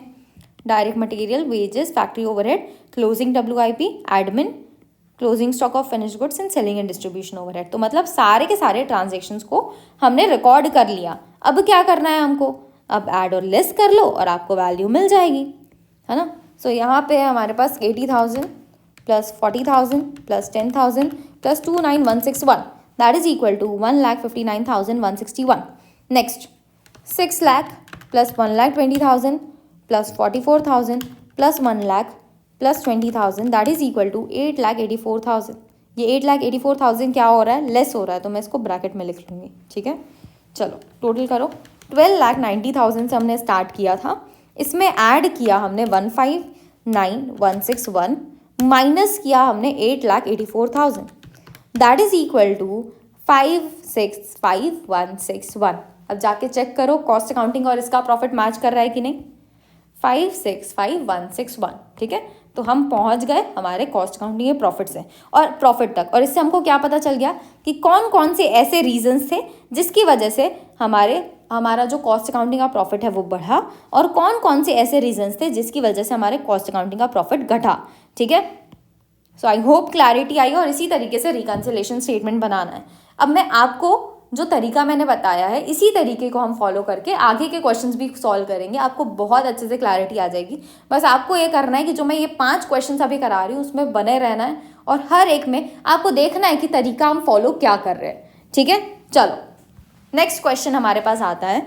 मेजर्स माइसोर पेट्रो लिमिटेड, जिन्होंने नेट लॉस शो किया है 2,08,000 का as per the financial accounts for the year ended 31 March 2021।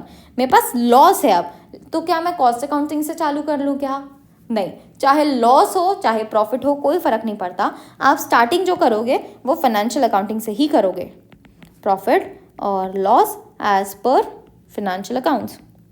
यहाँ पे आपको प्रॉफिट निकालने की ज़रूरत नहीं है, क्योंकि जितना प्रॉफिट या लॉस था दोनों अकाउंट्स का वो आपको निकाल के दे दिया है। तो जो पिछले क्वेश्चन में हमने प्रॉफिट एंड लॉस अकाउंट बनाया, कॉस्ट शीट बनाया, वो यहाँ पे करने की ज़रूरत नहीं है, ठीक है। सो 2,08,000 का मेरे को लॉस दिया हुआ है, तो लॉस है तो मैं क्या करूँगी, उसको मैं ब्रैकेट में लिख दूंगी और कुछ चेंज नहीं करना है। और बिना लॉस के ना आपको डरना भी नहीं है कि लॉस आ गया तो पता नहीं क्या ही होगा, कुछ नहीं होगा। हम वही करने वाले हैं जो अभी तक करते आए, ठीक है। चलो नेक्स्ट, हमको यहाँ पे loss as per cost accounts भी दिया हुआ है जो हम खुद से कैलकुलेट करेंगे यहाँ पे, है ना, और चेक करेंगे मैच कर रहा है कि नहीं। प्रॉफिट और लॉस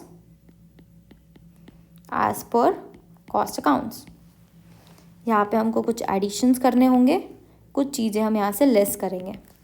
फर्स्ट ट्रांजेक्शन हमको दिया हुआ है फैक्ट्री ओवरहेड अंडर रिकवर्ड, 3,000 का अमाउंट फैक्ट्री ओवरहेड का अंडर रिकवर हुआ है। सबसे पहली बात तो समझो यार, जो ये अंडर रिकवरी ओवर रिकवरी वाली चीज़ होती है ना, ये सिर्फ कॉस्ट अकाउंटिंग के अंदर होती है। हमने ओवरहेड्स वाले चैप्टर में भी देखा है कि ओवरहेड्स अगर अंडर रिकवर हो रहा है, ओवर रिकवर हो रहा है, तो हम कॉस्ट अकाउंटिंग में उसको ट्रीट करते हैं, है ना। बट द थिंग इज, ये अंडर रिकवरी ओवर रिकवरी आपके फाइनेंशियल अकाउंटिंग में अराइज ही नहीं होगी। क्यों नहीं अराइज होगी? क्योंकि फाइनेंशियल अकाउंटिंग बोलता है कि भाई जितना एक्चुअल खर्चा हम उसको रिकॉर्ड कर लेंगे, है ना। लेकिन कॉस्ट अकाउंटिंग बोलता है कि हम तो एक अलग से रेट बनाएंगे, उसके हिसाब से चार्ज करेंगे, जिसकी वजह से अंडर रिकवरी या ओवर रिकवरी आती है। अंडर रिकवरी का मतलब क्या होता है समझना। लेट्स से मेरा एक्सपेंस एक्चुअल में 100 रुपये का है, तो यही 100 रुपये मैं कॉस्ट में मैं रिकॉर्ड कर लूँगी, फाइनेंशियल में रिकॉर्ड कर लूँगी। लेकिन कॉस्ट के अंदर अगर अंडर रिकवरी हुई है तो मैंने ये 100 का खर्चा पूरा 100 रुपये नहीं रिकॉर्ड किया होगा, मैंने कम रिकॉर्ड किया होगा। लेट्स से मैंने 80 रिकॉर्ड किया, तो इस केस में क्या हो रहा है, आप कॉस्ट में खर्चा कम रिकॉर्ड कर रहे हो और फाइनेंशियल में खर्चा तो एक्चुअल के हिसाब से रिकॉर्ड हो रहा है, मतलब ज़्यादा ही हो रहा है ना। इन दैट केस क्या होगा, हमारे पास ये है फाइनेंशियल का प्रॉफिट, ये है कॉस्ट का प्रॉफिट। अगर खर्चा ज़्यादा रिकॉर्ड किया गया है फाइनेंशियल अकाउंटिंग में, लेकिन कॉस्ट अकाउंटिंग में कम रिकॉर्ड किया गया है, तो फाइनेंशियल अकाउंटिंग का प्रॉफिट नीचे चला जाएगा, है ना, क्योंकि इसमें तुमने खर्चा ज़्यादा रिकॉर्ड किया। इस केस में अब फाइनेंशियल अकाउंटिंग वालों को क्या करना पड़ेगा, ऊपर आना पड़ेगा। मतलब फाइनेंशियल अकाउंटिंग में आप एडिशन करोगे, जो भी फैक्ट्री ओवरहेड अंडर रिकवर हुआ है उसका हम यहाँ पे एडिशन करने वाले हैं। Factory overhead under recovered in cost accounts 3,000 रुपये। Next, admin overhead over recover हुआ है। ओवर रिकवर मतलब क्या समझो, हमारा एक्चुअल खर्चा था 100 रुपये का, लेट्स से, है ना, तो ये जो एक्चुअल खर्चा होगा यही सेम कहाँ जाएगा, फाइनेंशियल अकाउंटिंग में। लेकिन कॉस्ट अकाउंटिंग वालों ने तो अपना रेट बनाया, रेट बनाने की वजह से उन्होंने ओवर रिकवर कर लिया, मतलब ज़्यादा खर्चा चार्ज कर लिया। तो खर्चा था तो 100 का, लेकिन कॉस्ट अकाउंटिंग में लेट्स से 120 का दिख रहा होगा, मतलब ज़्यादा दिख रहा है। ये ज़्यादा खर्चा कहाँ जाएगा? कॉस्ट अकाउंटिंग में। तो अब तुम्हारा ये है कॉस्ट अकाउंटिंग का प्रॉफिट, ये है फाइनेंशियल अकाउंटिंग का प्रॉफिट। तुमने किस में खर्चा ज़्यादा रिकॉर्ड किया? कॉस्ट में ज़्यादा खर्चा रिकॉर्ड किया, तो कॉस्ट का जो प्रॉफिट है वो नीचे चला जाएगा और फाइनेंशियल का प्रॉफिट ऊपर है। अब फाइनेंशियल के प्रॉफिट को हमको क्या करना पड़ेगा? नीचे लेके आना पड़ेगा। तो हम यहाँ से माइनस करेंगे admin overhead over recovered in cost accounts. Amount कितना है? 2000 रुपीज। नेक्स्ट, डेप्रीसिएशन आपने चार्ज किया है फाइनेंशियल बुक्स में 60,000 का, डेप्रीसिएशन आपने चार्ज किया है कॉस्ट बुक में 65,000 का। 60,000 का खर्चा मैं फाइनेंशियल बुक्स में रिकॉर्ड कर रही हूँ, 65,000 का खर्चा मैं कॉस्ट में रिकॉर्ड कर रही हूँ। किस में खर्चा ज़्यादा रिकॉर्ड हुआ है? कॉस्ट में खर्चा ज़्यादा रिकॉर्ड हुआ है। इन दैट केस जो हमारा कॉस्ट का प्रॉफिट है वो नीचे चले जाएगा और फाइनेंशियल का प्रॉफिट ऊपर है। तो हमको क्या करना पड़ेगा? फाइनेंशियल के प्रॉफिट को भी नीचे लाना पड़ेगा, जिसके लिए हम फाइनेंशियल अकाउंटिंग में अभी माइनस करने वाले हैं। सो डेप्रीसिएशन ओवर चार्ज हुआ है इन कॉस्ट अकाउंट्स। कितना अमाउंट चार्ज हुआ एक्स्ट्रा? 5,000। ठीक है, एज 60,000 फाइनेंशियल में था, 65,000 कॉस्ट में था, डिफरेंस कितना है? 5,000 का। Interest on investment not included in cost. Interest on investment is like आपने इन्वेस्ट किया, आपको पैसा मिला। ऑफ कोर्स ही बात है, हम इसको कॉस्ट के अंदर इंक्लूड नहीं करते, है ना। लेकिन अगर आपको इन्वेस्टमेंट की मदद से पैसा मिला है, इंटरेस्ट मिला है, तो ये इंटरेस्ट फाइनेंशियल अकाउंटिंग के अंदर इनकम होगी। तो अगर हम अभी सेम सिचुएशन में थे, एज इंटरेस्ट रिसीव हुआ आपको इन्वेस्टमेंट का, इसकी वजह से फाइनेंशियल अकाउंटिंग का प्रॉफिट क्या होगा? बढ़ जाएगा, क्योंकि यहाँ पे इसको इनकम हुई। लेकिन कॉस्ट अकाउंटिंग तो अभी भी नीचे में है, इसीलिए फाइनेंशियल अकाउंटिंग को वापस नीचे आना पड़ेगा और यहाँ पे हम इसको माइनस करेंगे। ठीक है, so interest on investment not included in cost, amount है 10,000। Next, income tax provided 60,000। हमने स्टार्टिंग में जब हम देख रहे थे कि क्या क्या रीजंस हो सकते हैं फाइनेंशियल और कॉस्ट के डिफरेंस के बीच में, तो हमने देखा था कि जो टैक्स होता है वो एक डिस्ट्रीब्यूशन ऑफ प्रॉफिट होता है।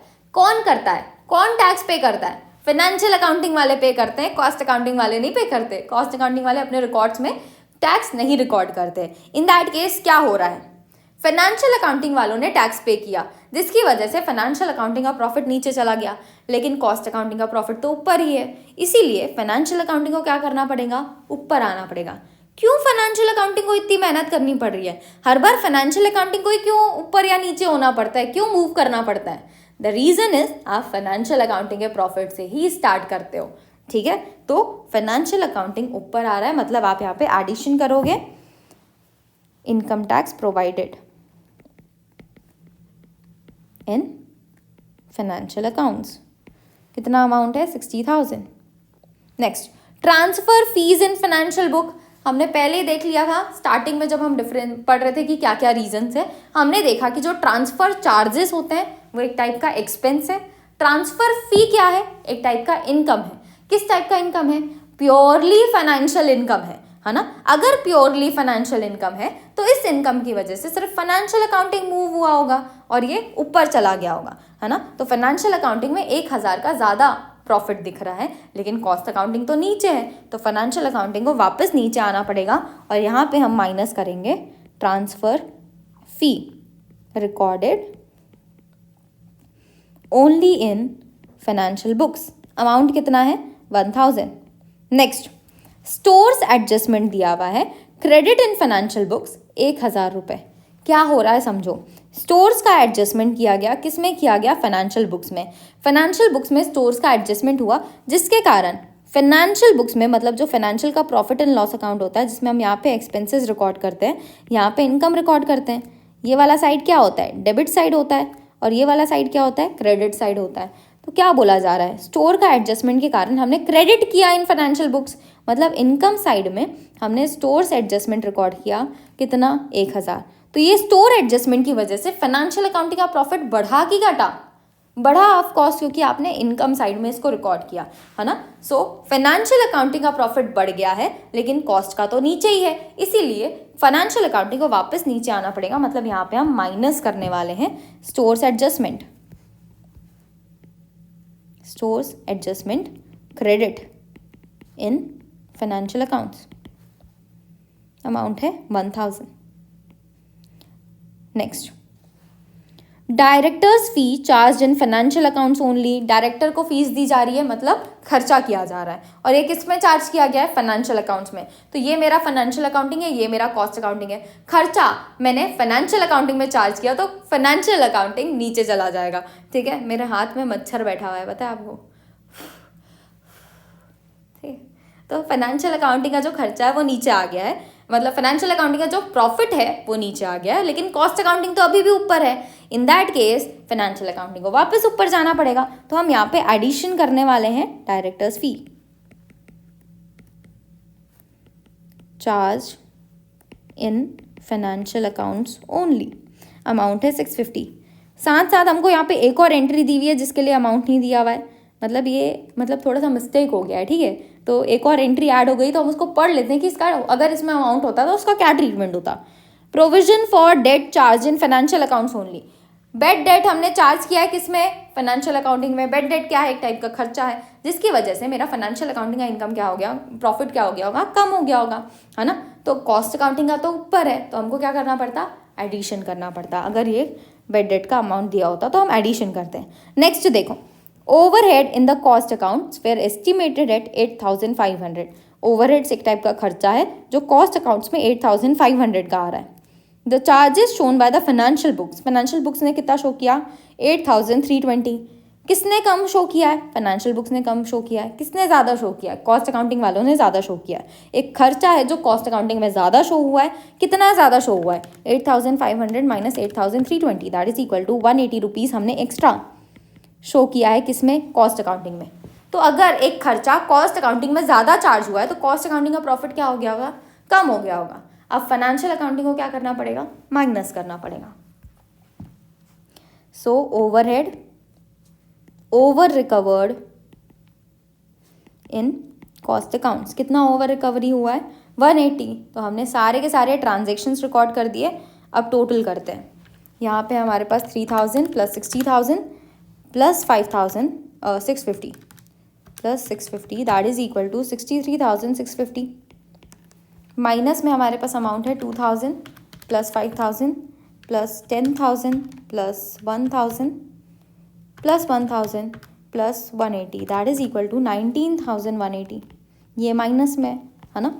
सो अब देखो ध्यान देना, हमारा 2,08,000 माइनस में है, 19,180 ये भी माइनस में। 2,08,000 प्लस 19,180 में कर सकती हूँ, है ना। तो मेरा टोटल माइनस में हो गया 2,27,180, पर मेरे पास 63,650 भी तो प्लस में है ना। तो इसको अगर मैं यहाँ से हटाऊँ तो मेरे पास आता है 1,63,530। This is my loss as per cost accounts. तो लॉस को हम ब्रैकेट में शो कर रहे हैं, तो यहाँ पे भी जो लॉस लिखा है उसको भी ब्रैकेट में लिख दो। 1,63,530 का लॉस आ रहा है as per cost account. Check कर लो, सेम है। आंसर इज डन, हमने कंप्लीट कर लिया रिकंसिलेशन। नेक्स्ट क्वेश्चन आता है question number 3। The following information is available from the books of BG manufacturing company का हमको इन्फॉर्मेशन दिया हुआ है, जिसकी नॉर्मल प्रोडक्शन कैपेसिटी है 1,20,000 यूनिट्स। तो ये नॉर्मली 1,20,000 यूनिट्स बनाते हैं। इस पर्टिकुलर पीरियड का आपको सेल्स दिया हुआ है 20 लाख, 1 लाख यूनिट्स इन्होंने बेची है। साथ में हमको लिखा हुआ है कि कोई भी ओपनिंग स्टॉक और closing stock of finish goods नहीं है। अब इसका मतलब क्या है समझना, हम जब ओपनिंग में प्रोडक्शन ऐड करते हैं और क्लोजिंग माइनस करते हैं तभी हमारी सेल्स आती है ना। अगर ओपनिंग नहीं है, क्लोजिंग नहीं है, सेल्स हमको 1 लाख दिया हुआ है, इन दैट केस प्रोडक्शन कितना हो जाएगा? प्रोडक्शन भी 1 लाख हो जाएगा। ठीक है, सो आपका प्रोडक्शन का यूनिट्स और आपका सेल का यूनिट यहाँ पे इक्वल है। जितने हम बेच रहे हैं उतने ही हम प्रोड्यूस भी कर रहे हैं। तो ये 1,20,000 जो नॉर्मल प्रोडक्शन कैपेसिटी दी हुई है वो क्या है? ये है नॉर्मल प्रोडक्शन कैपेसिटी। हम नॉर्मली 1,20,000 यूनिट्स बनाते हैं, पर इस बार हमने 1 लाख यूनिट्स बनाए। ठीक है, चलो direct material and direct wages का हमको कॉस्ट दिया हुआ है 10 लाख और 5 लाख। एक्चुअल फैक्ट्री एक्सपेंसेस हैं 3 लाख के, जिसमें से 60% फिक्स्ड है। अगर 3 लाख का एक्सपेंस है, 60% फिक्स्ड है, तो बचा हुआ क्या होगा, 40% वेरिएबल हो जाएगा।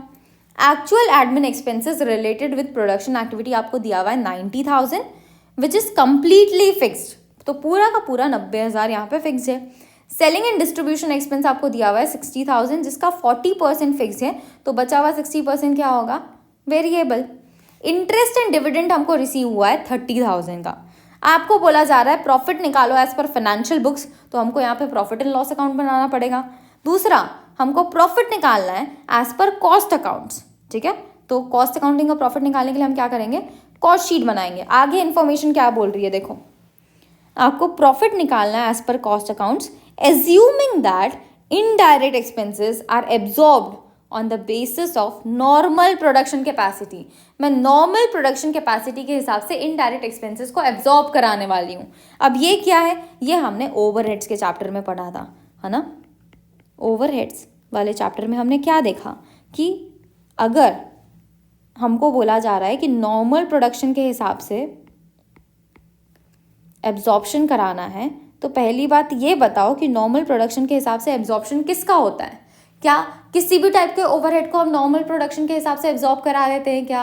Answer is no. जो ओवरहेड फिक्स्ड नेचर का होता है सिर्फ उसी को हम नॉर्मल प्रोडक्शन के हिसाब से एब्जॉर्ब कराते हैं। जो वेरिएबल नेचर का ओवरहेड होता है उसको हम एक्चुअल खर्चे के हिसाब से चार्ज करते हैं, ठीक है। तो जो भी आपका फिक्स्ड नेचर का ओवरहेड का टोटल अमाउंट आएगा ना, उस टोटल अमाउंट को हम जो नॉर्मल यूनिट्स बनाते हैं उसके हिसाब से कैलकुलेट करेंगे कि पर यूनिट खर्चा कितना हो रहा है। तो टोटल जितना भी फिक्स कॉस्ट है उसको हम 1,20,000 यूनिट से डिवाइड करके पर यूनिट कॉस्ट निकाल लेंगे, और ये जो पर यूनिट कॉस्ट आएगा उसको हमारे प्रोडक्शन के यूनिट्स पे चार्ज करेंगे। कैसे वर्क करेगा हम डायरेक्टली जब कॉस्ट अकाउंटिंग के कॉस्ट शीट बनाएंगे तब देखेंगे। लास्ट क्वेश्चन यहाँ पे बोल रहा है कि आप फैक्ट्री एक्सपेंसेस का अमाउंट बताओ जो आप कॉस्ट अकाउंट्स में चार्ज करोगे। यहाँ तो रिकन्सिलेशन बनाने ही नहीं बोला। सुनो यार, ये क्वेश्चन में भले तुमको रिकन्सिलेशन बनाने नहीं बोला, क्यों नहीं बोला पता है? ये क्वेश्चन दिसंबर 21 वाले अटेम्प्ट में आया था, और दिसंबर 21 एक ऐसा अटेम्प्ट है आपका जहाँ पे सारा एग्जाम आपका ऑनलाइन हुआ था, ठीक है। तो ऑनलाइन वाले में वैसे भी आप रिकन्सिलेशन बनाते तो इंस्टीट्यूट को थोड़ा नहीं पता चलता कि आपने रफ में क्या किया है ना। इन दैट केस वो लोग ने रिकन्सिलेशन हटा दिया था, पर अगर आगे जाके क्वेश्चन आएगा, क्योंकि अब तो ऑनलाइन नहीं है, अब तो सब ऑफलाइन है, तो वो क्वेश्चन में रिकन्सिलेशन पूछेंगे, इसीलिए हम रिकन्सिलेशन स्टेटमेंट भी बनाएंगे। डन, चलो। सबसे पहले प्रॉफिट एंड लॉस अकाउंट बनाते हैं एज पर फाइनेंशियल बुक्स, क्योंकि इसके अंदर कुछ नहीं करना होता, सेम चीज़ें लिखनी होती हैं। सेल्स दिया हुआ है 20 लाख का, सो बाय सेल्स कितने यूनिट्स बेचे हैं हमने, 1 लाख यूनिट्स, 20 लाख का अमाउंट है यहाँ पे। नेक्स्ट, कोई भी ओपनिंग क्लोजिंग स्टॉक नहीं है तो इसकी तो एंट्री भी नहीं होगी। डायरेक्ट मटेरियल डायरेक्ट वेजेस आपको दिया हुआ है 10 लाख और 5 lakh.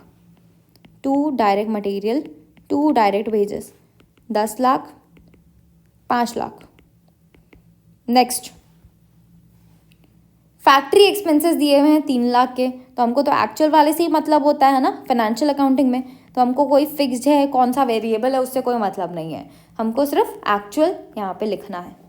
Next, admin expenses actual हमारे हैं 90,000, to admin expense 90,000।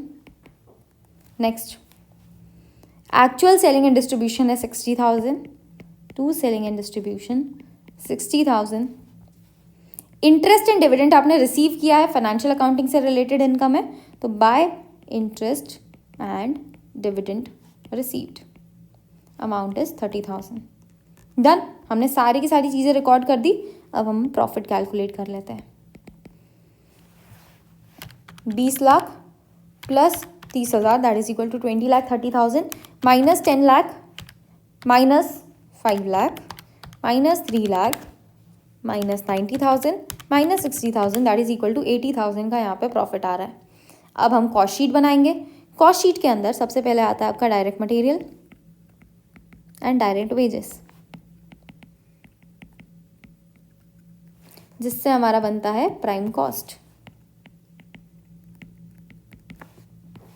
Direct material हमको दिया हुआ है 10 लाख, वेजेस है 5 लाख,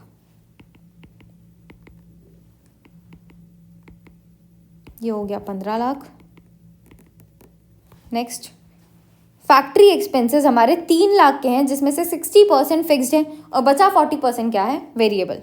तो फैक्ट्री ओवरहेड, जिसको हम 2 पार्ट में डिवाइड करने वाले हैं, वेरिएबल और फिक्स्ड। हमने क्या देखा कि हम वेरिएबल अगर कोई ओवरहेड होगा तो उसको एक्चुअल बेसिस में चार्ज करेंगे, है ना। अगर कोई फिक्स्ड नेचर का होगा सिर्फ उसी को हम नॉर्मल प्रोडक्शन के हिसाब से चार्ज करेंगे, जैसा क्वेश्चन में बोला है। लेकिन जो वेरिएबल होता है वो एक्चुअल के हिसाब से ही चार्ज किया जाता है। इन दैट केस अगर मेरा फैक्ट्री एक्सपेंस 3 लाख का है, जिसमें से 60% फिक्स्ड है, तो बचा कितना, 40%। ये 40% वेरिएबल होगा। तो 3 लाख का अगर मैं 40% कैलकुलेट करूं, दैट इज इक्वल टू 1,20,000, और ये एक्चुअल बेसिस में ही हम रिकॉर्ड कर लेंगे। लेकिन जो हमारा फिक्स्ड नेचर वाला खर्चा होगा, दैट इज 3 लाख का 60%, ये कितना आ रहा है, 1,80,000। इसको मैं कैसे रिकॉर्ड करने वाली हूँ, इसको मैं नॉर्मल प्रोडक्शन के हिसाब से चार्ज करके रिकॉर्ड करने वाली हूँ। इन दैट केस नॉर्मल प्रोडक्शन के हिसाब से चार्ज कैसे करोगे, आप एक रेट निकालोगे with the help of normal production. तो मैं 1,80,000 का खर्चा है, मेरा नॉर्मल प्रोडक्शन कितना होता है, 1,20,000। इसके हिसाब से मेरा रेट कितना आ रहा है, 1,80,000 divided by 1,20,000, that is equal to 1.5 rupees per unit. ठीक है, तो ये मेरा रेट निकल गया फॉर चार्जिंग फैक्ट्री ओवरहेड का फिक्स्ड पार्ट।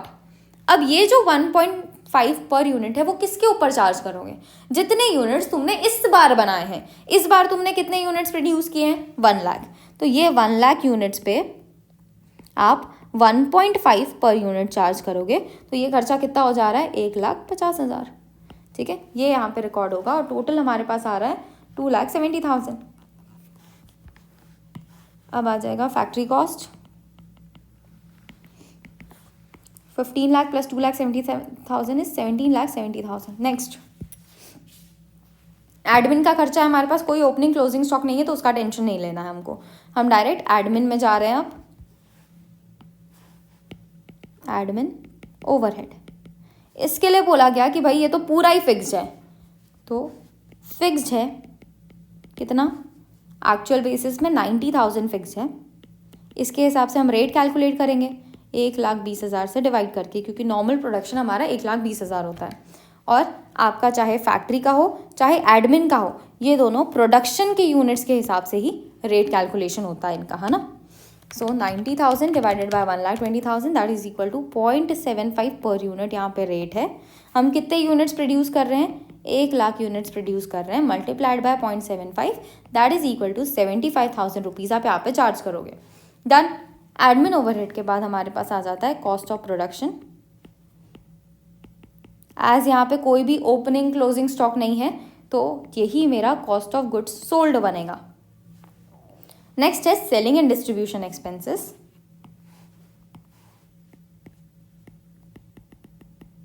पहले हम इसको टोटल कर लेते हैं ना, 17,70,000 plus 75,000 is 18,45,000। Selling and distribution expense हमको दिया हुआ है 60,000, जिसमें से 40% फिक्स्ड है, तो इसको हम 2 पार्ट में डिवाइड करेंगे, वेरिएबल एंड फिक्स्ड। वेरिएबल कितना है, अगर 40% आपका फिक्स्ड है तो 60% वेरिएबल होगा। 60,000 का 60% इज 36,000। नेक्स्ट, 40% कितना होगा, 24,000, और ये 24,000 के हिसाब से हम रेट कैलकुलेट करेंगे 1,20,000 नॉर्मल प्रोडक्शन लेके। 24,000 divided by 1,20,000 is equal to 0.2 per unit मेरा यहाँ पे रेट आया है। एज हमने इस पर्टिकुलर पीरियड में 1 लाख यूनिट्स बनाए हैं, तो 1 लाख के ऊपर आप 1.2 चार्ज करोगे, दैट इज 20,000 यहाँ पे फिक्स कॉस्ट चार्ज होगा। टोटल कितना हो गया, 56,000। ठीक, अब इसके बाद हमारे पास आ जाएगा cost of sales, 18,45,000 plus 56,000, that is equal to 19,01,000। अब यहाँ से यहाँ पे हम प्रॉफिट रिकॉर्ड कर देंगे और हमारे पास आ जाएगा सेल्स। सेल्स का अमाउंट हमको पहले ही दिया हुआ है, कितना, 20 लाख।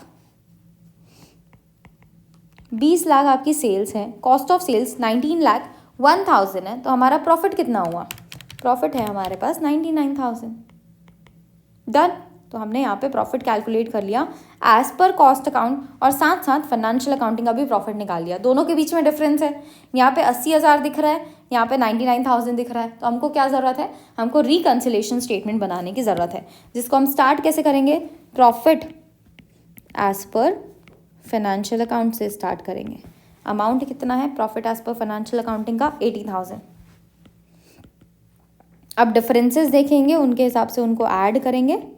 जो भी डिफरेंसेस एडिशन वाले होंगे, जिनको सबट्रैक्ट करना है उसको हम लेस करेंगे, और एट लास्ट हमारे पास आ जाएगा profit as per cost accounts. ठीक है। सबसे पहले आता है हमारे पास, हर एक ट्रांजेक्शन को लेते हैं। यहाँ पे हमने डायरेक्ट मटेरियल शो किया है 10 लाख का, डायरेक्ट वेजेस शो किया है 5 लाख का। यहाँ पे भी सेम अमाउंट है, तो इसमें तो कोई चेंजेस ही नहीं है। नेक्स्ट देखो फैक्ट्री ओवरहेड, यहाँ पे हमने 3 लाख का शो किया है। यहाँ पे हमारा फैक्ट्री ओवरहेड है कॉस्ट शीट के अंदर 2,70,000। तुमने फाइनेंशियल अकाउंटिंग में 3 लाख का शो किया, तुमने कॉस्ट अकाउंटिंग में 2,70,000 का शो किया। किसमें खर्चा ज़्यादा शो हुआ है, 3 लाख का खर्चा फाइनेंशियल में है, 2,70,000 कॉस्ट में है, तो खर्चा ज़्यादा फाइनेंशियल में शो हुआ। इन दैट केस खर्चा प्रॉफिट जो होगा हमारा फाइनेंशियल अकाउंटिंग का वो नीचे चला जाएगा, क्योंकि इसका खर्चा ज़्यादा है। तो अब क्या हम कॉस्ट अकाउंटिंग को मूव करेंगे क्या, आंसर इज नो। हम फाइनेंशियल अकाउंटिंग को ही मूव करेंगे और इसको ऊपर ले आएंगे। तो यहाँ पे हमको एडिशन करना है, क्या एडिशन करना है, एज फैक्ट्री ओवरहेड। देखो फैक्ट्री ओवरहेड हमारे कॉस्टिंग में कम रिकवर किया गया, इसलिए हम लिखेंगे factory overhead under recovered in cost accounts. कितना अंडर रिकवरी हुआ, 3 लाख का अमाउंट था, हमने सिर्फ 2,70,000 रिकवर किया, तो 30,000 रिकवर नहीं किया, है ना। नेक्स्ट, इसके बाद हमारे पास आ रहा है एडमिन एक्सपेंसेस 90,000 का। यहाँ पे अगर आप देखो तो एडमिन एक्सपेंसेस है 75,000 का, तो यहाँ पे फिर से हमने अंडर रिकवरी की है ना। सो कॉस्ट अकाउंटिंग, ये कॉस्ट अकाउंटिंग है जिसके अंदर आपने कम खर्चा रिकॉर्ड किया और फाइनेंशियल अकाउंटिंग में ज़्यादा खर्चा रिकॉर्ड किया, जिसकी वजह से फाइनेंशियल अकाउंटिंग का प्रॉफिट जो है वो नीचे चला जाएगा। अब कॉस्ट अकाउंटिंग का प्रॉफिट ऊपर है, तो हम क्या कॉस्ट अकाउंटिंग को नीचे लेके आए, आंसर इज नो। हम फाइनेंशियल अकाउंटिंग को ऊपर लेके जाएंगे, जिसके लिए फाइनेंशियल अकाउंटिंग में आप एडिशन करोगे admin overhead under recovered in cost accounts. कितना अंडर रिकवरी हुआ, 90,000 का एडमिन ओवरहेड एक्चुअल था, आपने सिर्फ 75,000 शो किया कॉस्ट अकाउंटिंग में, तो 15,000 का अंडर रिकवरी हुआ। नेक्स्ट, एडमिन के बाद आता है सेलिंग एंड डिस्ट्रीब्यूशन 60,000, और यहाँ पे सेलिंग एंड डिस्ट्रीब्यूशन हमने 56,000 शो किया है, तो फिर से 4,000 का डिफरेंस है। और किसने कम रिकॉर्ड किया है, कॉस्ट वालों ने। तो क्या होगा, कॉस्ट वालों का प्रॉफिट ज़्यादा दिख रहा होगा, फाइनेंशियल वालों का कम दिख रहा होगा 4,000 से। इन दैट केस हम फाइनेंशियल में एडिशन करेंगे as sales and distribution overhead under recovered in cost accounts. कितना, 60,000 का खर्चा था, 56,000 तुमने रिकवर किया, मतलब 4,000 अंडर रिकवरी है, 4,000। ठीक है। नेक्स्ट, इसके अलावा अगर आप देखो तो हमारे पास सेल्स है जो हम सेम रिकॉर्ड करते हैं, और लास्ट में हमारे पास बचा इंटरेस्ट एंड डिविडेंड रिसीव्ड। 30,000 का interest and dividend financial accounting में रिसीव हुआ है, तो फाइनेंशियल अकाउंटिंग की इनकम बढ़ गई होगी, लेकिन कॉस्ट अकाउंटिंग की तो कम ही है, इसलिए हम फाइनेंशियल अकाउंटिंग से माइनस करेंगे 30,000। इंटरेस्ट एंड डिविडेंड रिसीव्ड 30,000 आप यहाँ से माइनस करोगे। ठीक है। तो हमने सारे ट्रांजेक्शन्स रिकॉर्ड कर दिए, इसके अलावा कोई ट्रांजेक्शन नहीं है, तो हो गया हमारा काम। अब कर लो टैली। यहाँ पे अगर टोटल देखोगे ये 80,000 यहाँ लिखना है। ठीक है। 30 + 15 + 4, 30 + 15 + 4 that is equal to 49,000 rupees का यहाँ पे पॉजिटिव है, नेगेटिव है 30,000। So 80,000 + 49,000 - 30,000 that is equal to 99,000। Check कर लो अमाउंट, ये रहा 99,000। डन। मूविंग फॉरवर्ड, एक और चीज़ यहाँ पे बोली गई थी कि अमाउंट ऑफ फैक्ट्री एक्सपेंसेस जो अंडर चार्ज हुआ इन कॉस्ट अकाउंटिंग। कितना अंडर चार्ज हुआ है फैक्ट्री एक्सपेंसेस, 30,000 अंडर चार्ज हुआ है इन कॉस्ट अकाउंटिंग। तो आप लिख सकते हो कि factory expenses under charge in cost accounts is 30,000। Done. Next, question number 4 देखो क्या बोल रहा है। The net profit of X Limited appeared at 41,800 as per financial records. Financial records के हिसाब से प्रॉफिट हमको दिया हुआ है फॉर द ईयर एंडेड 31 मार्च 2018। आपको बाकी सारी इन्फॉर्मेशन दी हुई है। अब इसकी मदद से रिकन्सिलेशन करना है और कॉस्ट का प्रॉफिट आपको कैलकुलेट करना है, ठीक है। तो इतना बड़ा चार्ट दिया हुआ है, ये सारा का सारा इन्फॉर्मेशन दिया हुआ है और क्वेश्चन का मार्क्स देखो 9 मार्क्स। अगर आप इसको सॉल्व करके देखोगे ना अभी तो लगेगा कितना आसान है, और सच बता रही हूँ एक बार में 9 मार्क्स दे के जाता है। इसमें ना कोई लेंदी वर्क करना है, बस आपको थोड़ा सा दिमाग लगाना है। उसके लिए भी मैंने आपको ट्रिक बता दी है ना, तो वैसे ही बस दिमाग लगा लो अच्छे से और हो गया। चलो सो एक एक करके ट्रांजेक्शन्स देखते जाते हैं। सबसे पहले नेट प्रॉफिट लिख लेते हैं एज पर फाइनेंशियल अकाउंट्स।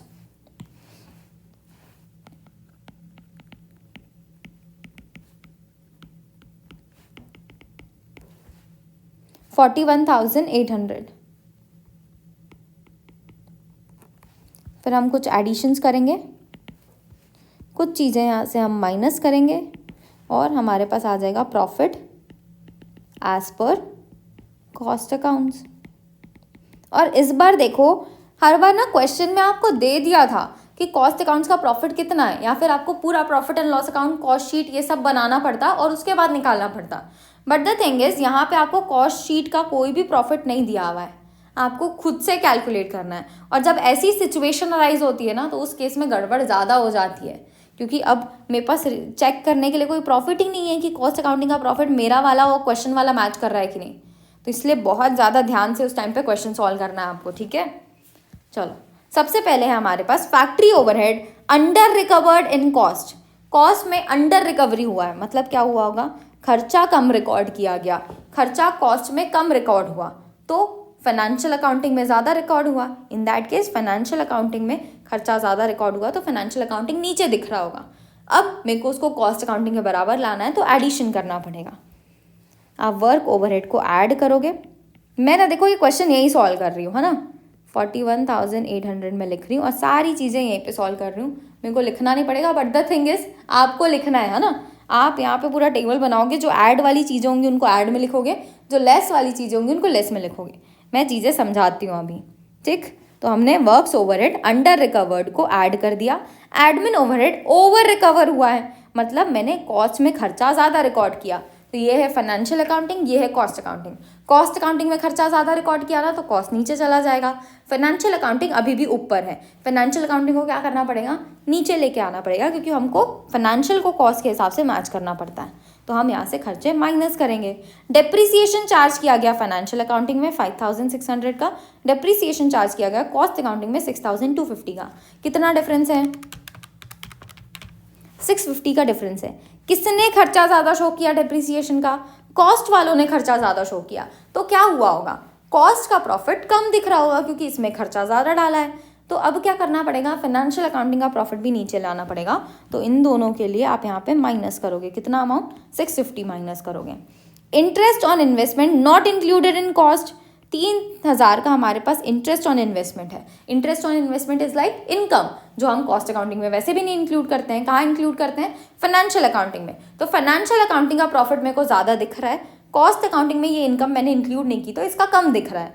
अब मेरे को क्या करना है, मैच कराना है। तो इसके लिए हम क्या करेंगे, फाइनेंशियल अकाउंटिंग के प्रॉफिट को नीचे लेके आएंगे, जिसके लिए आपको यहाँ पे माइनस करना होगा। Next, loss due to obsolescence charge in financial accounts. Obsolescence हो गया हमारे यहाँ, हमारी मशीन ऑब्सोलीट हो गई होगी तो उसको हमने लॉस की तरह बुक कर लिया 2,850।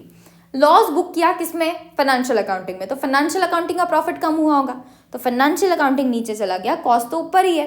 अब कॉस्ट को नीचे लाएंगे क्या, हम फाइनेंशियल अकाउंटिंग को ऊपर लेके जाएंगे, तो यहाँ पे एडिशन करना है।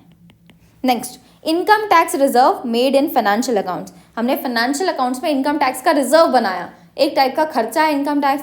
खर्चे का रिजर्व बनाओगे तो आपका प्रॉफिट कम होगा। तो फाइनेंशियल अकाउंटिंग का प्रॉफिट कम हो रखा है, कॉस्ट अकाउंटिंग का ज़्यादा है। हम क्या करेंगे, फाइनेंशियल अकाउंटिंग को ऊपर ले आएंगे, ऐड करेंगे। Next, bank interest and transfer fee credited in financial books. Bank interest और ट्रांसफर फी क्रेडिट हुई है, क्रेडिट हुई है मतलब फाइनेंशियल बुक में इनकम बढ़ी है, इनकम बढ़ी, कॉस्ट अकाउंटिंग तो नीचे ही है, तो आपको फाइनेंशियल अकाउंटिंग को भी नीचे लाना पड़ेगा। Next, store adjustment in financial books. Credit हुआ है स्टोर्स एडजस्टमेंट, तो हमने पहले भी देख लिया है कि अगर क्रेडिट हुआ है स्टोर्स एडजस्टमेंट तो वो इनकम साइड में शो हुआ होगा, है ना। इनकम साइड में शो हुआ मतलब हमने उसको ऐड किया है फाइनेंशियल अकाउंटिंग में। तो अब क्या करना पड़ेगा आपको, इससे मैच करने के लिए उसको नीचे लेके आना पड़ेगा, मतलब आप माइनस करोगे। Next, value of opening stock. Opening stock एक टाइप का क्या होता है, हमारी ऑर्गेनाइजेशन के लिए हम डेबिट साइड में शो करते हैं। जैसे प्रॉफिट एंड लॉस अकाउंट हम बनाते हैं ना, तो प्रॉफिट एंड लॉस अकाउंट आप बनाते हो तो उसको डेबिट साइड में शो करते हो कि to opening balance. Debit side में आप सारे के सारे एक्सपेंसेस ही शो करते हो, इसलिए ओपनिंग बैलेंस की वजह से आपका खर्चा बढ़ रहा है ना। सो खर्चा हमने 24,800 रिकॉर्ड किया है कॉस्ट अकाउंट्स में, और फाइनेंशियल में 26,300। कितने का डिफरेंस है, 26,300 minus 24,800 that is equal to 1,500 का डिफरेंस है। किसने ज़्यादा रिकॉर्ड किया, फाइनेंशियल अकाउंटिंग वालों ने ज़्यादा रिकॉर्ड किया, फाइनेंशियल अकाउंटिंग वालों ने खर्चा ज़्यादा रिकॉर्ड किया, तो फाइनेंशियल अकाउंटिंग का जो प्रॉफिट है वो नीचे चला जाएगा, कॉस्ट अकाउंटिंग का तो अभी भी ऊपर है। इन दैट केस आपको एडिशन करने की ज़रूरत है, आप 1,500 यहाँ पे ऐड करोगे। Next, value of closing stock. Closing stock क्या होता है, हम इनकम साइड शो करते हैं, क्रेडिट साइड शो करते हैं, तो इसकी वजह से मेरी इनकम बढ़ती है, मेरा प्रॉफिट बढ़ता है ना। कॉस्ट अकाउंटिंग में आपने शो किया है 25,000 का क्लोजिंग स्टॉक, और फाइनेंशियल अकाउंटिंग में आप इसको 23,000 शो कर रहे हो। कितना डिफरेंस है, 2,000। किसने ज़्यादा रिकॉर्ड किया, कॉस्ट वालों ने ज़्यादा रिकॉर्ड किया। एज क्लोजिंग स्टॉक की वजह से मेरी इनकम, मेरा प्रॉफिट बढ़ेगा, तो 2,000 कॉस्ट में ज़्यादा रिकॉर्ड हुआ है, इसलिए 2,000 की वजह से कॉस्ट का प्रॉफिट बढ़ गया है ना। फाइनेंशियल अकाउंटिंग नीचे ही है, इसको अब मेरे को ऊपर लाना पड़ेगा, तो हम यहाँ पे एडिशन करेंगे। कितना ऐड करेंगे, 2,000 हम ऐड करेंगे। यहाँ पे भी हमने एडिशन किया है, यहाँ पे भी हमने एडिशन किया है, ठीक है ना। Next, interest charge in cost accounts. Cost account में पहली बात तो बताओ मेरे को, इंटरेस्ट चार्ज करते हैं क्या, नहीं करते।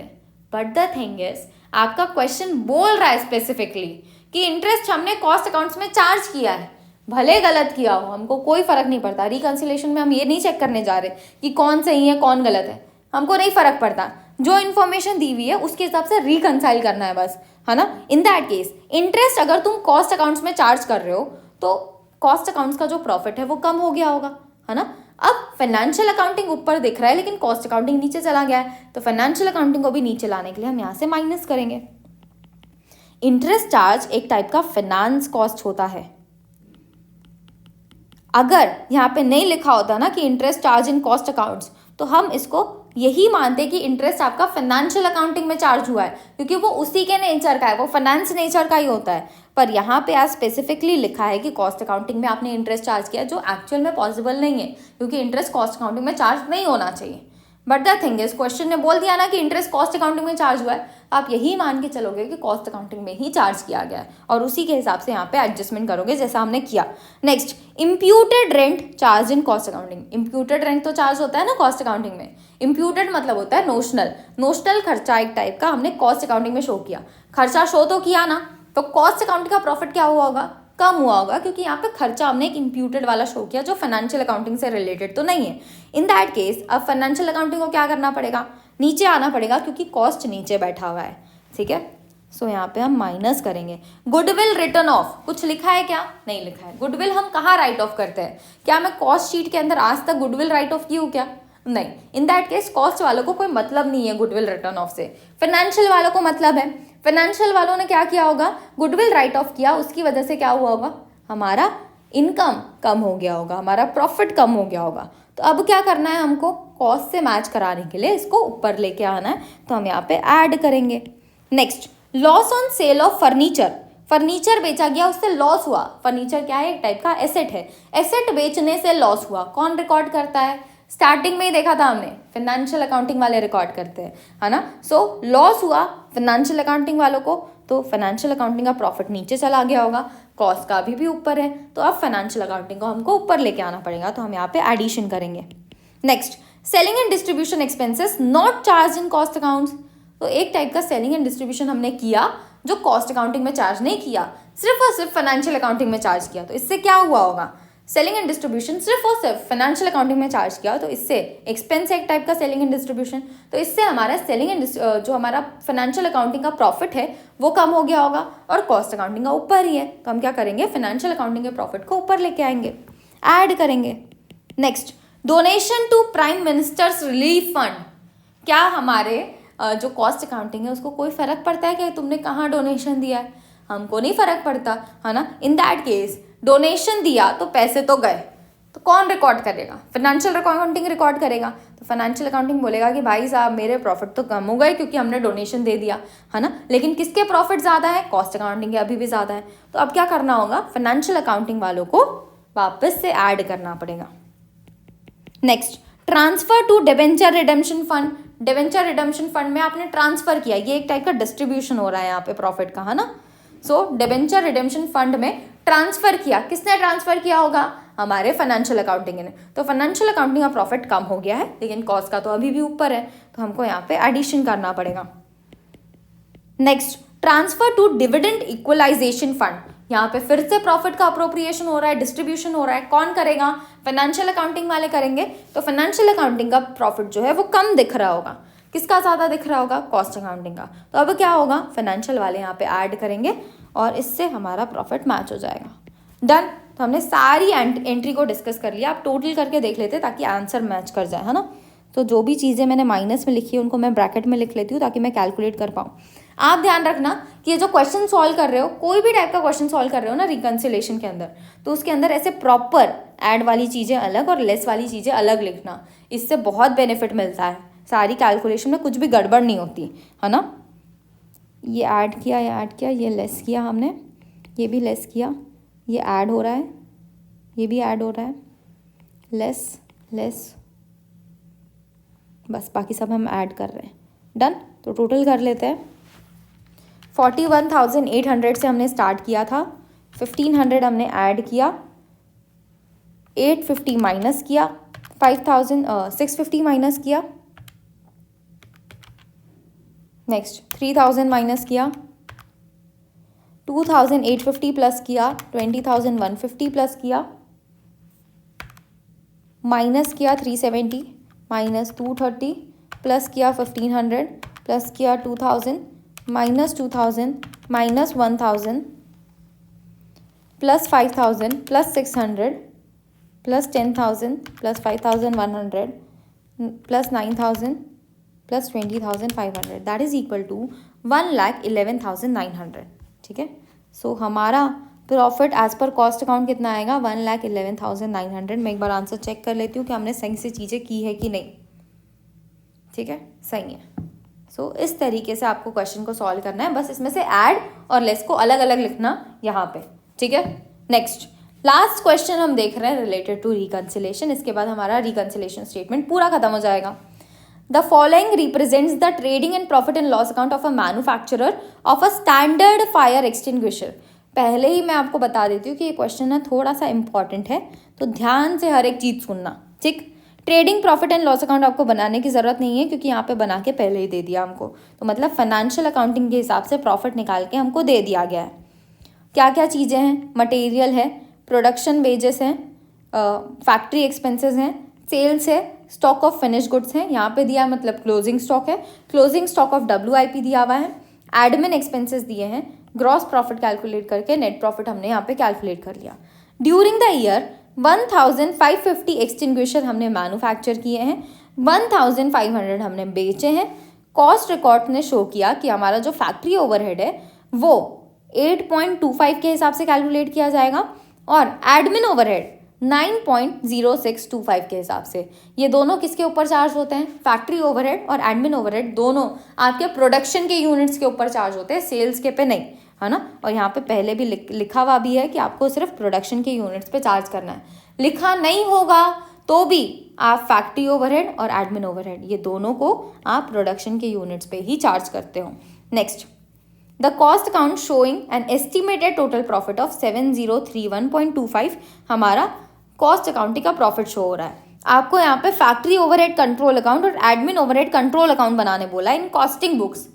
हम फैक्ट्री ओवरहेड एडमिन ओवरहेड कहाँ बनाते हैं? जब हम कॉस्ट बुक कीपिंग पढ़ रहे थे, मतलब जो प्रीवियस लेक्चर था उसके अंदर मैंने आपको सिखाया है कि किस तरीके से ये अकाउंट्स बनते हैं। तो यहाँ पे जितनी इन्फॉर्मेशन रिक्वायर्ड है मैं यहाँ पे बता दूंगी, बट द थिंग इज एक बार वो कॉस्ट बुक कीपिंग भी देख लेना अगर आपने नहीं देखा है तो। ठीक। नेक्स्ट, इसके साथ साथ आपको रिकन्सिलेशन बनाना है। रिकन्सिलेशन के लिए अकाउंट बनाना है। अभी तक हम जो बना रहे थे वो रिकन्सिलेशन स्टेटमेंट था, पर अब आपको उसका अकाउंट बनाना है। कैसे बनता है हम देखेंगे। ठीक। जिसमें हम हमारा कॉस्ट अकाउंट और फाइनेंशियल अकाउंटिंग के प्रॉफिट को मैच करेंगे, रिकन्साइल करेंगे। डन। सो सबसे पहला काम ना हमको यहाँ पे profit and loss account as per financial accounting तो दिया हुआ है, पर कॉस्ट अकाउंटिंग रिलेटेड इन्फॉर्मेशन नहीं दी हुई है। तो हम क्या करेंगे ना, कॉस्ट शीट सबसे पहले बना लेते हैं ताकि कॉस्ट की सारी इन्फॉर्मेशन हमको दिख जाए और हम प्रॉपरली रिकनसाइल यहाँ पे कर पाएँ। ठीक। सो सबसे पहले तो देखो क्या खर्चा है, मटेरियल का खर्चा है और वेजेस का खर्चा है।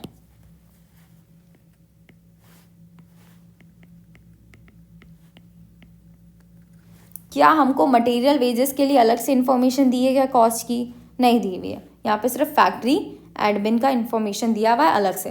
तो मैं क्या करूँगी, यहाँ पे जो दिया हुआ है फाइनेंशियल वाला वही हम इस्तेमाल करेंगे, 29,150 एंड 18,610।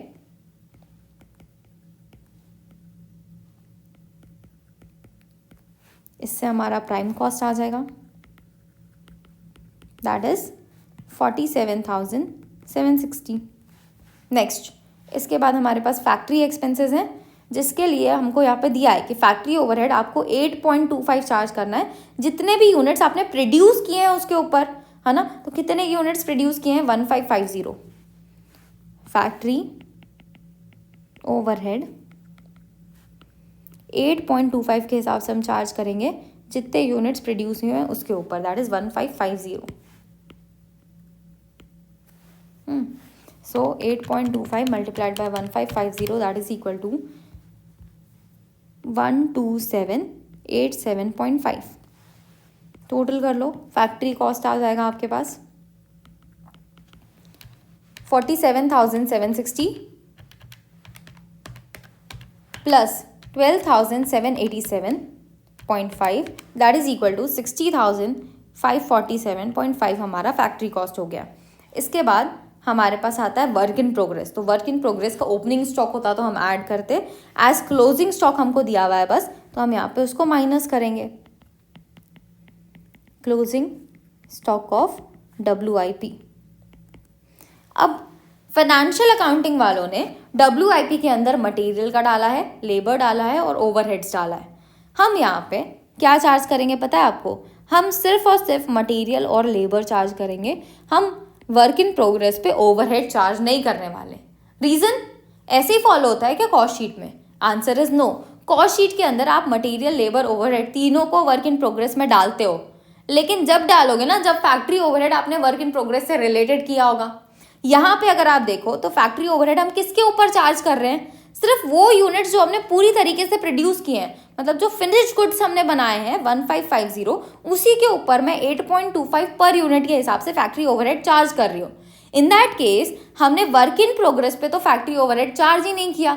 अगर वर्क इन प्रोग्रेस पे चार्ज ही नहीं किया तो मैं वर्क इन प्रोग्रेस से फैक्ट्री ओवरहेड को माइनस कैसे करूं? नहीं कर सकती, है ना। इसीलिए हम यहाँ पे सिर्फ मटेरियल और लेबर का खर्चा लेंगे और वो खर्चा हम यहीं से उठाएंगे। क्यों यहाँ से उठा रहे हैं? क्योंकि वर्क इन प्रोग्रेस हम कैलकुलेट नहीं कर सकते, किसी ना किसी को हमको बताना पड़ेगा कितना वर्क इन प्रोग्रेस है ना। हमको थोड़ी ना सपना आ रहा है कि ऑर्गेनाइजेशन ने कितना काम खत्म कर दिया, कितना नहीं किया, नहीं बताया है, इसलिए हम यही वाला इन्फॉर्मेशन लेंगे 2800 एंड 1560। लेकिन हम ओवरहेड्स को लेके नहीं जाएंगे, क्योंकि जो हमारा ओवरहेड हम चार्ज कर रहे हैं कॉस्ट शीट के अंदर, ये ओवरहेड सिर्फ और सिर्फ फिनिश्ड गुड्स के ऊपर चार्ज हो रहा है ना।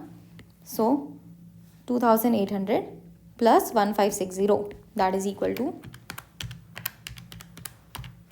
4360 हम यहाँ पे शो करेंगे। माइनस होगा ये यहाँ से 60547.5 minus 4360, that is equal to 56,187.5। ठीक, ये मेरा बन गया एडजस्टेड फैक्ट्री कॉस्ट। इसके बाद आता है एडमिन ओवरहेड।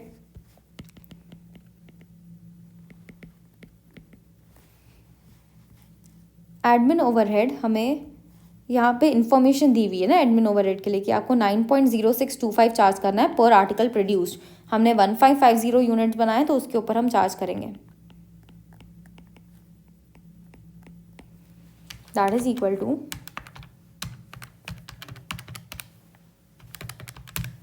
14,046.875।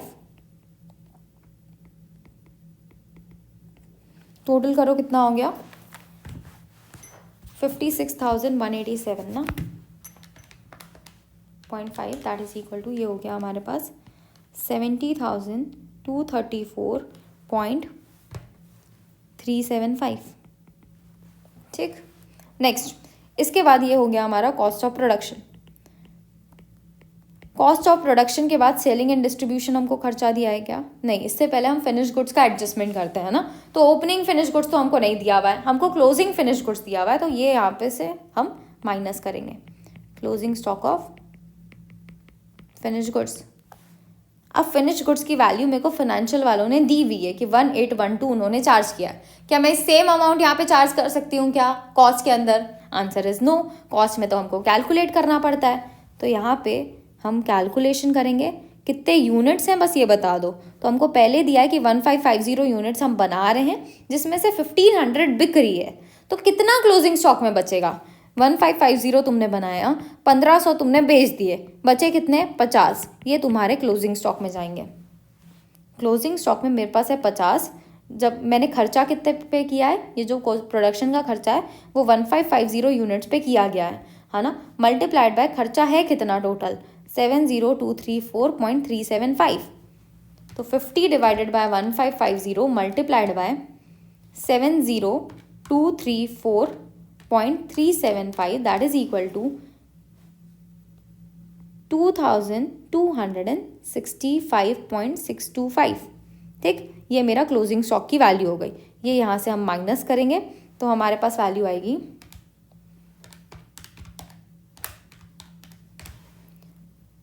67,968.75। ठीक है, ये मेरा क्या बन जाएगा? Cost of goods sold. ठीक, और यही हमारा कॉस्ट ऑफ सेल्स बनेगा, क्योंकि कोई भी हमको सेलिंग एंड डिस्ट्रीब्यूशन का खर्चा नहीं दिया हुआ है ना। अब इसके बाद सेल्स की वैल्यू लिख लेंगे जो सेम ही रहेगी 75,000।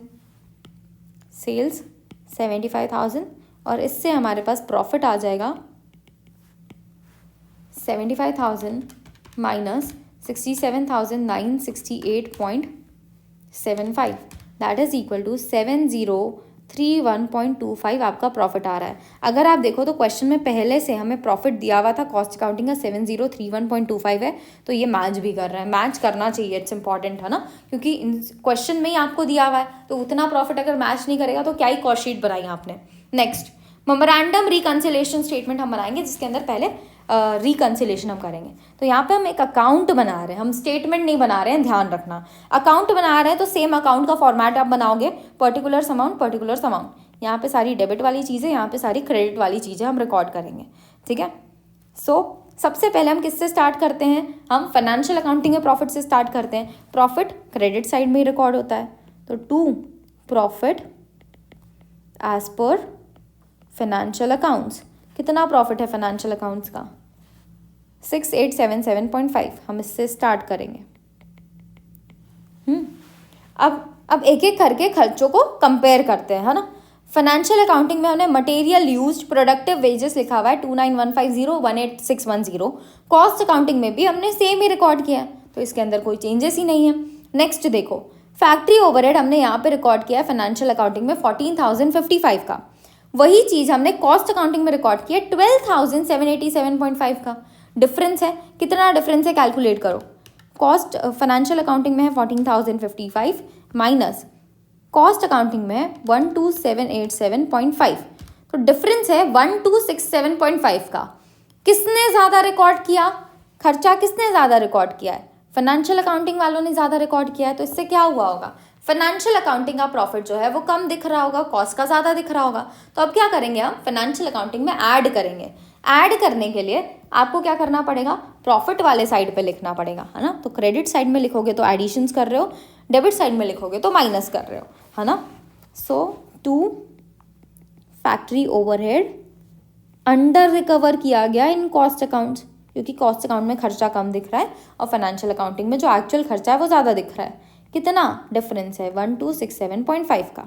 नेक्स्ट, इसके बाद हमारे पास आता है एडमिन का खर्चा 13,650। एक्चुअल खर्चा है जो फाइनेंशियल अकाउंटिंग में शो हुआ। एडमिन का खर्चा जो हम यहाँ पे शो कर रहे हैं वो है 14,046.875। अब किसने ज़्यादा शो किया है? कॉस्ट अकाउंटिंग वालों ने ज़्यादा शो किया है। कितना ज़्यादा शो किया है? 14,046.875 minus 13,650 that is equal to 396.875। खर्चा किस में ज़्यादा शो हुआ है? कॉस्ट अकाउंटिंग में ज़्यादा शो हुआ है। तो कॉस्ट अकाउंटिंग वालों का प्रॉफिट कम दिख रहा होगा, फाइनेंशियल वालों का ज़्यादा दिख रहा होगा। तो अब हम फाइनेंशियल में क्या करने वाले हैं, माइनस करने वाले हैं। तो माइनस साइड में मतलब डेबिट साइड में हम लिखेंगे, और भाई इधर हमारा बाय लिखते हैं हम, है ना, इधर हम लिखेंगे बाय और इधर लिखेंगे हम 2, ठीक है। सो यहाँ पे हमारे पास आता है एडमिन ओवरहेड, जो कि ओवर रिकवर हो गया है इन कॉस्ट अकाउंट। अमाउंट कितना है, 396.875 से ओवर रिकवरी हुई। नेक्स्ट, इसके बाद सेल्स है, तो सेल्स तो सेम ही रहेगा। स्टॉक ऑफ फिनिश्ड गुड्स देखो 1812.50 का हमने शो किया है फाइनेंशियल में, और कॉस्ट में हमने शो किया है 2265.625 का। किस में ज़्यादा शो हुआ है, कॉस्ट में ज़्यादा शो हुआ है। कितना ज़्यादा शो हुआ है, 2265.625 minus 1812.50 that is equal to 453.125। हमने क्लोजिंग स्टॉक ज़्यादा शो किया है in cost sheet. Closing stock की वजह से प्रॉफिट बढ़ता है कि घटता है, क्लोजिंग स्टॉक की वजह से प्रॉफिट बढ़ता है। इन दैट केस मेरा फाइनेंशियल अकाउंटिंग का प्रॉफिट कम दिख रहा है, एज कॉस्ट अकाउंटिंग में हमने ज़्यादा क्लोजिंग स्टॉक का अमाउंट शो किया, तो इसका प्रॉफिट ज़्यादा दिख रहा है। तो अब हम फाइनेंशियल अकाउंटिंग में क्या करेंगे, ऐड करेंगे। सो यहाँ पे एडिशन होने वाला है by closing stock over valued in cost accounts. कितना ओवर वैल्यूड है, 453.125। नेक्स्ट, इसके बाद हमारे पास आता है वर्क इन प्रोग्रेस।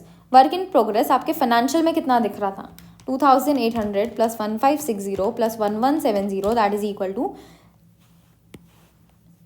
5530 का हम यहाँ पे वर्क इन प्रोग्रेस शो कर रहे हैं। लेकिन अगर आप कॉस्ट शीट के अंदर देखो तो यहाँ पे हम वर्क इन प्रोग्रेस शो कर रहे हैं 4360 का। डिफरेंस है, कितना डिफरेंस है, 5530 माइनस 4360, 1170 का डिफरेंस है। किसने ज़्यादा शो किया है 1170, trading profit and loss account में ज़्यादा शो है, मतलब फाइनेंशियल अकाउंटिंग वालों ने ज़्यादा शो किया है। और आपका वर्क इन प्रोग्रेस का क्लोजिंग स्टॉक है ना, क्लोजिंग स्टॉक की वजह से मेरा इनकम बढ़ता है ना। तो प्रॉफिट आपका फाइनेंशियल अकाउंटिंग में ज़्यादा दिख रहा होगा, कितना ज़्यादा, 1170। कॉस्ट अकाउंटिंग का कम दिख रहा है। तो अब हम क्या करेंगे, फाइनेंशियल अकाउंटिंग के प्रॉफिट को नीचे लेके आएंगे, मतलब माइनस करेंगे। माइनस करने के लिए यहाँ लिखोगे वर्क इन प्रोग्रेस हमने अंडर रिकवर किया है इन कॉस्ट अकाउंट्स। इसको बोलना चाहिए हमको अंडर वैल्यू किया है हमने इन कॉस्ट अकाउंट्स। कितना, 1170, ठीक। इसके अलावा हमने सारी चीज़ें रिकॉर्ड कर दी, है ना। सो अब टोटल कर लो, 6877.5 plus 1267.5 plus 453.125 minus 396.875 minus 1170 that is equal to 7031.25। ये हमारा है profit as per cost accounts. और आप चेक भी कर सकते हो, profit as per cost accounts हमारा आ रहा है 7031 और 7031.25 ही ये पहले था। डन। तो हमने कॉस्ट शीट कर लिया, मेमोरेंडम रिकंसिलेशन कर लिया। हो गया क्या क्वेश्चन? नहीं हुआ है यार। देखो हमारे क्वेश्चन में फैक्ट्री ओवरहेड कंट्रोल अकाउंट और एडमिन ओवरहेड कंट्रोल अकाउंट भी बनाने बोला है। तो अब हम इन दोनों के पास जा रहे हैं, इनको बनाएंगे। कंट्रोल अकाउंट्स है, इनको आप अकाउंट की तरह ही बनाते हो, पर्टिकुलर अमाउंट, ठीक है। अब यहाँ पे क्या होगा, देखो हमारा फैक्ट्री ओवरहेड कितना दिया हुआ है, 12787.5। इतना हमने हमारे प्रोडक्शन पे चार्ज किया, है ना। जितना आप अपने प्रोडक्शन पे चार्ज करते हो वो चला जाता है by work in progress control account. ये फैक्ट्री ओवरहेड का खर्चा आया कहाँ से, ये खर्चा आया हमारा जितना हमने एक्चुअल एक्सपेंस किया उससे। एक्चुअल एक्सपेंस आपको कहाँ से मिल सकता है, फाइनेंशियल अकाउंटिंग से। तो 14,055 का मैंने एक्चुअल एक्सपेंस किया।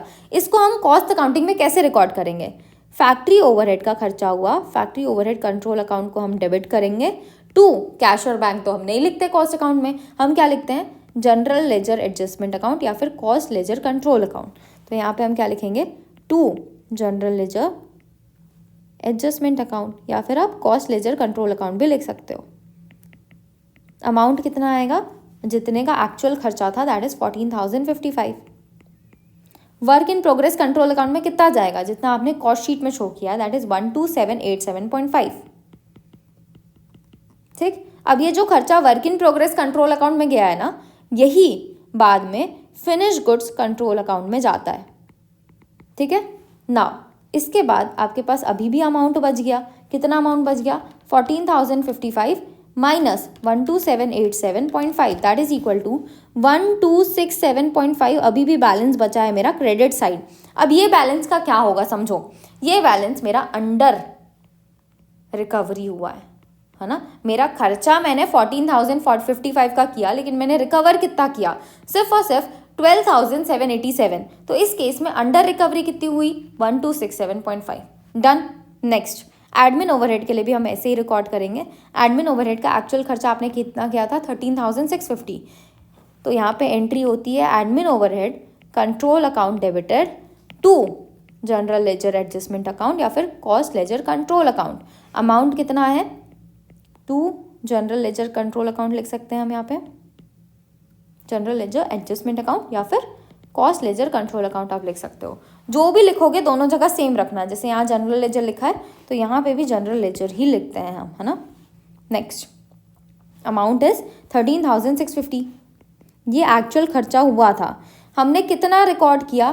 कितना हम देखो, जो एडमिन ओवरहेड का खर्चा होता है ना उसको हम लेके जाते हैं फिनिश गुड्स कंट्रोल अकाउंट में। जैसे आपका फैक्ट्री ओवरहेड का खर्चा था वो WIP कंट्रोल अकाउंट में जाता है, वैसे एडमिन ओवरहेड का खर्चा directly finish goods control account में जाता है। तो यहाँ पे आएगा बाय FG कंट्रोल अकाउंट। इसके बारे में हमने कहाँ पढ़ा है? पिछले क्लास में जब हम कॉस्ट बुक कीपिंग देख रहे थे तो वहाँ पे इसके बारे में पढ़ा है। तो आई सजेस्ट यू कि अगर ये देख रहे हो आप तो उसको पहले देख लेना, बहुत ज़्यादा हेल्पफुल होगा। फिनिश गुड्स कंट्रोल अकाउंट में हम कितना डाल रहे हैं? एडमिन ओवरहेड 14,046.875 हमने चार्ज किया है, ज़्यादा चार्ज किया है। एक्चुअल में खर्चा 13,650 का था, लेकिन हमने ज़्यादा चार्ज कर दिया है। ज़्यादा चार्ज कर दिया तो यहाँ पे ओवर रिकवरी हो गई है। कितनी की ओवर रिकवरी है? 14,046.875 minus 13,650 that is equal to 396.875 की हमने ओवर रिकवरी की। डन। तो इसी के साथ हमारा factory overhead control account, admin overhead control account हो गया। हमने इस क्वेश्चन के अंदर कॉस्ट शीट बनाई, मेमोरेंडम रिकंसिलेशन अकाउंट बना के देखा कि स्टेटमेंट अगर बनाते हो वो तो सिंपल है, सब चीज़ लाइन बाय लाइन लिखते हैं, लेकिन अकाउंट के अंदर आपको प्रॉपर अकाउंट बना के डेबिट और क्रेडिट करके सारी चीज़ें लिखनी होती हैं। ठीक है, इसके साथ हमारा रिकंसिलेशन स्टेटमेंट पूरा खत्म होता है। हमने प्रॉपरली सीखा कि रिकंसिलेशन के अंदर क्या क्या चीज़ें ऐड की जाती है, क्या लेस किया जाता है। हमने ये भी देखा कि आपको किससे स्टार्ट करना है, profit as per financial account से स्टार्ट करना है। और हमेशा जब तक आप प्रैक्टिस कर रहे हो, एग्जाम में नहीं जा रहे हो, तब तक आई सजेस्ट यू कि आप ऐसे ही करो। एग्जाम में भी आपको ऐसे ही करना है, पर हाथ उठा के ऐसे नहीं कर सकते ना एग्जाम में, तो मन में करना है। तो आपको उस चीज़ के लिए तैयार होने के लिए जितने बार भी रिकंसिलेशन के क्वेश्चंस को सॉल्व कर रहे हो आप ऐसे ही करो, बहुत हेल्पफुल होगा। ठीक है, इसी के साथ हमारा ये रिकंसिलेशन पूरा खत्म होता है। अगली क्लास में हम नेक्स्ट टॉपिक के साथ स्टार्ट करेंगे। Till than happy learning.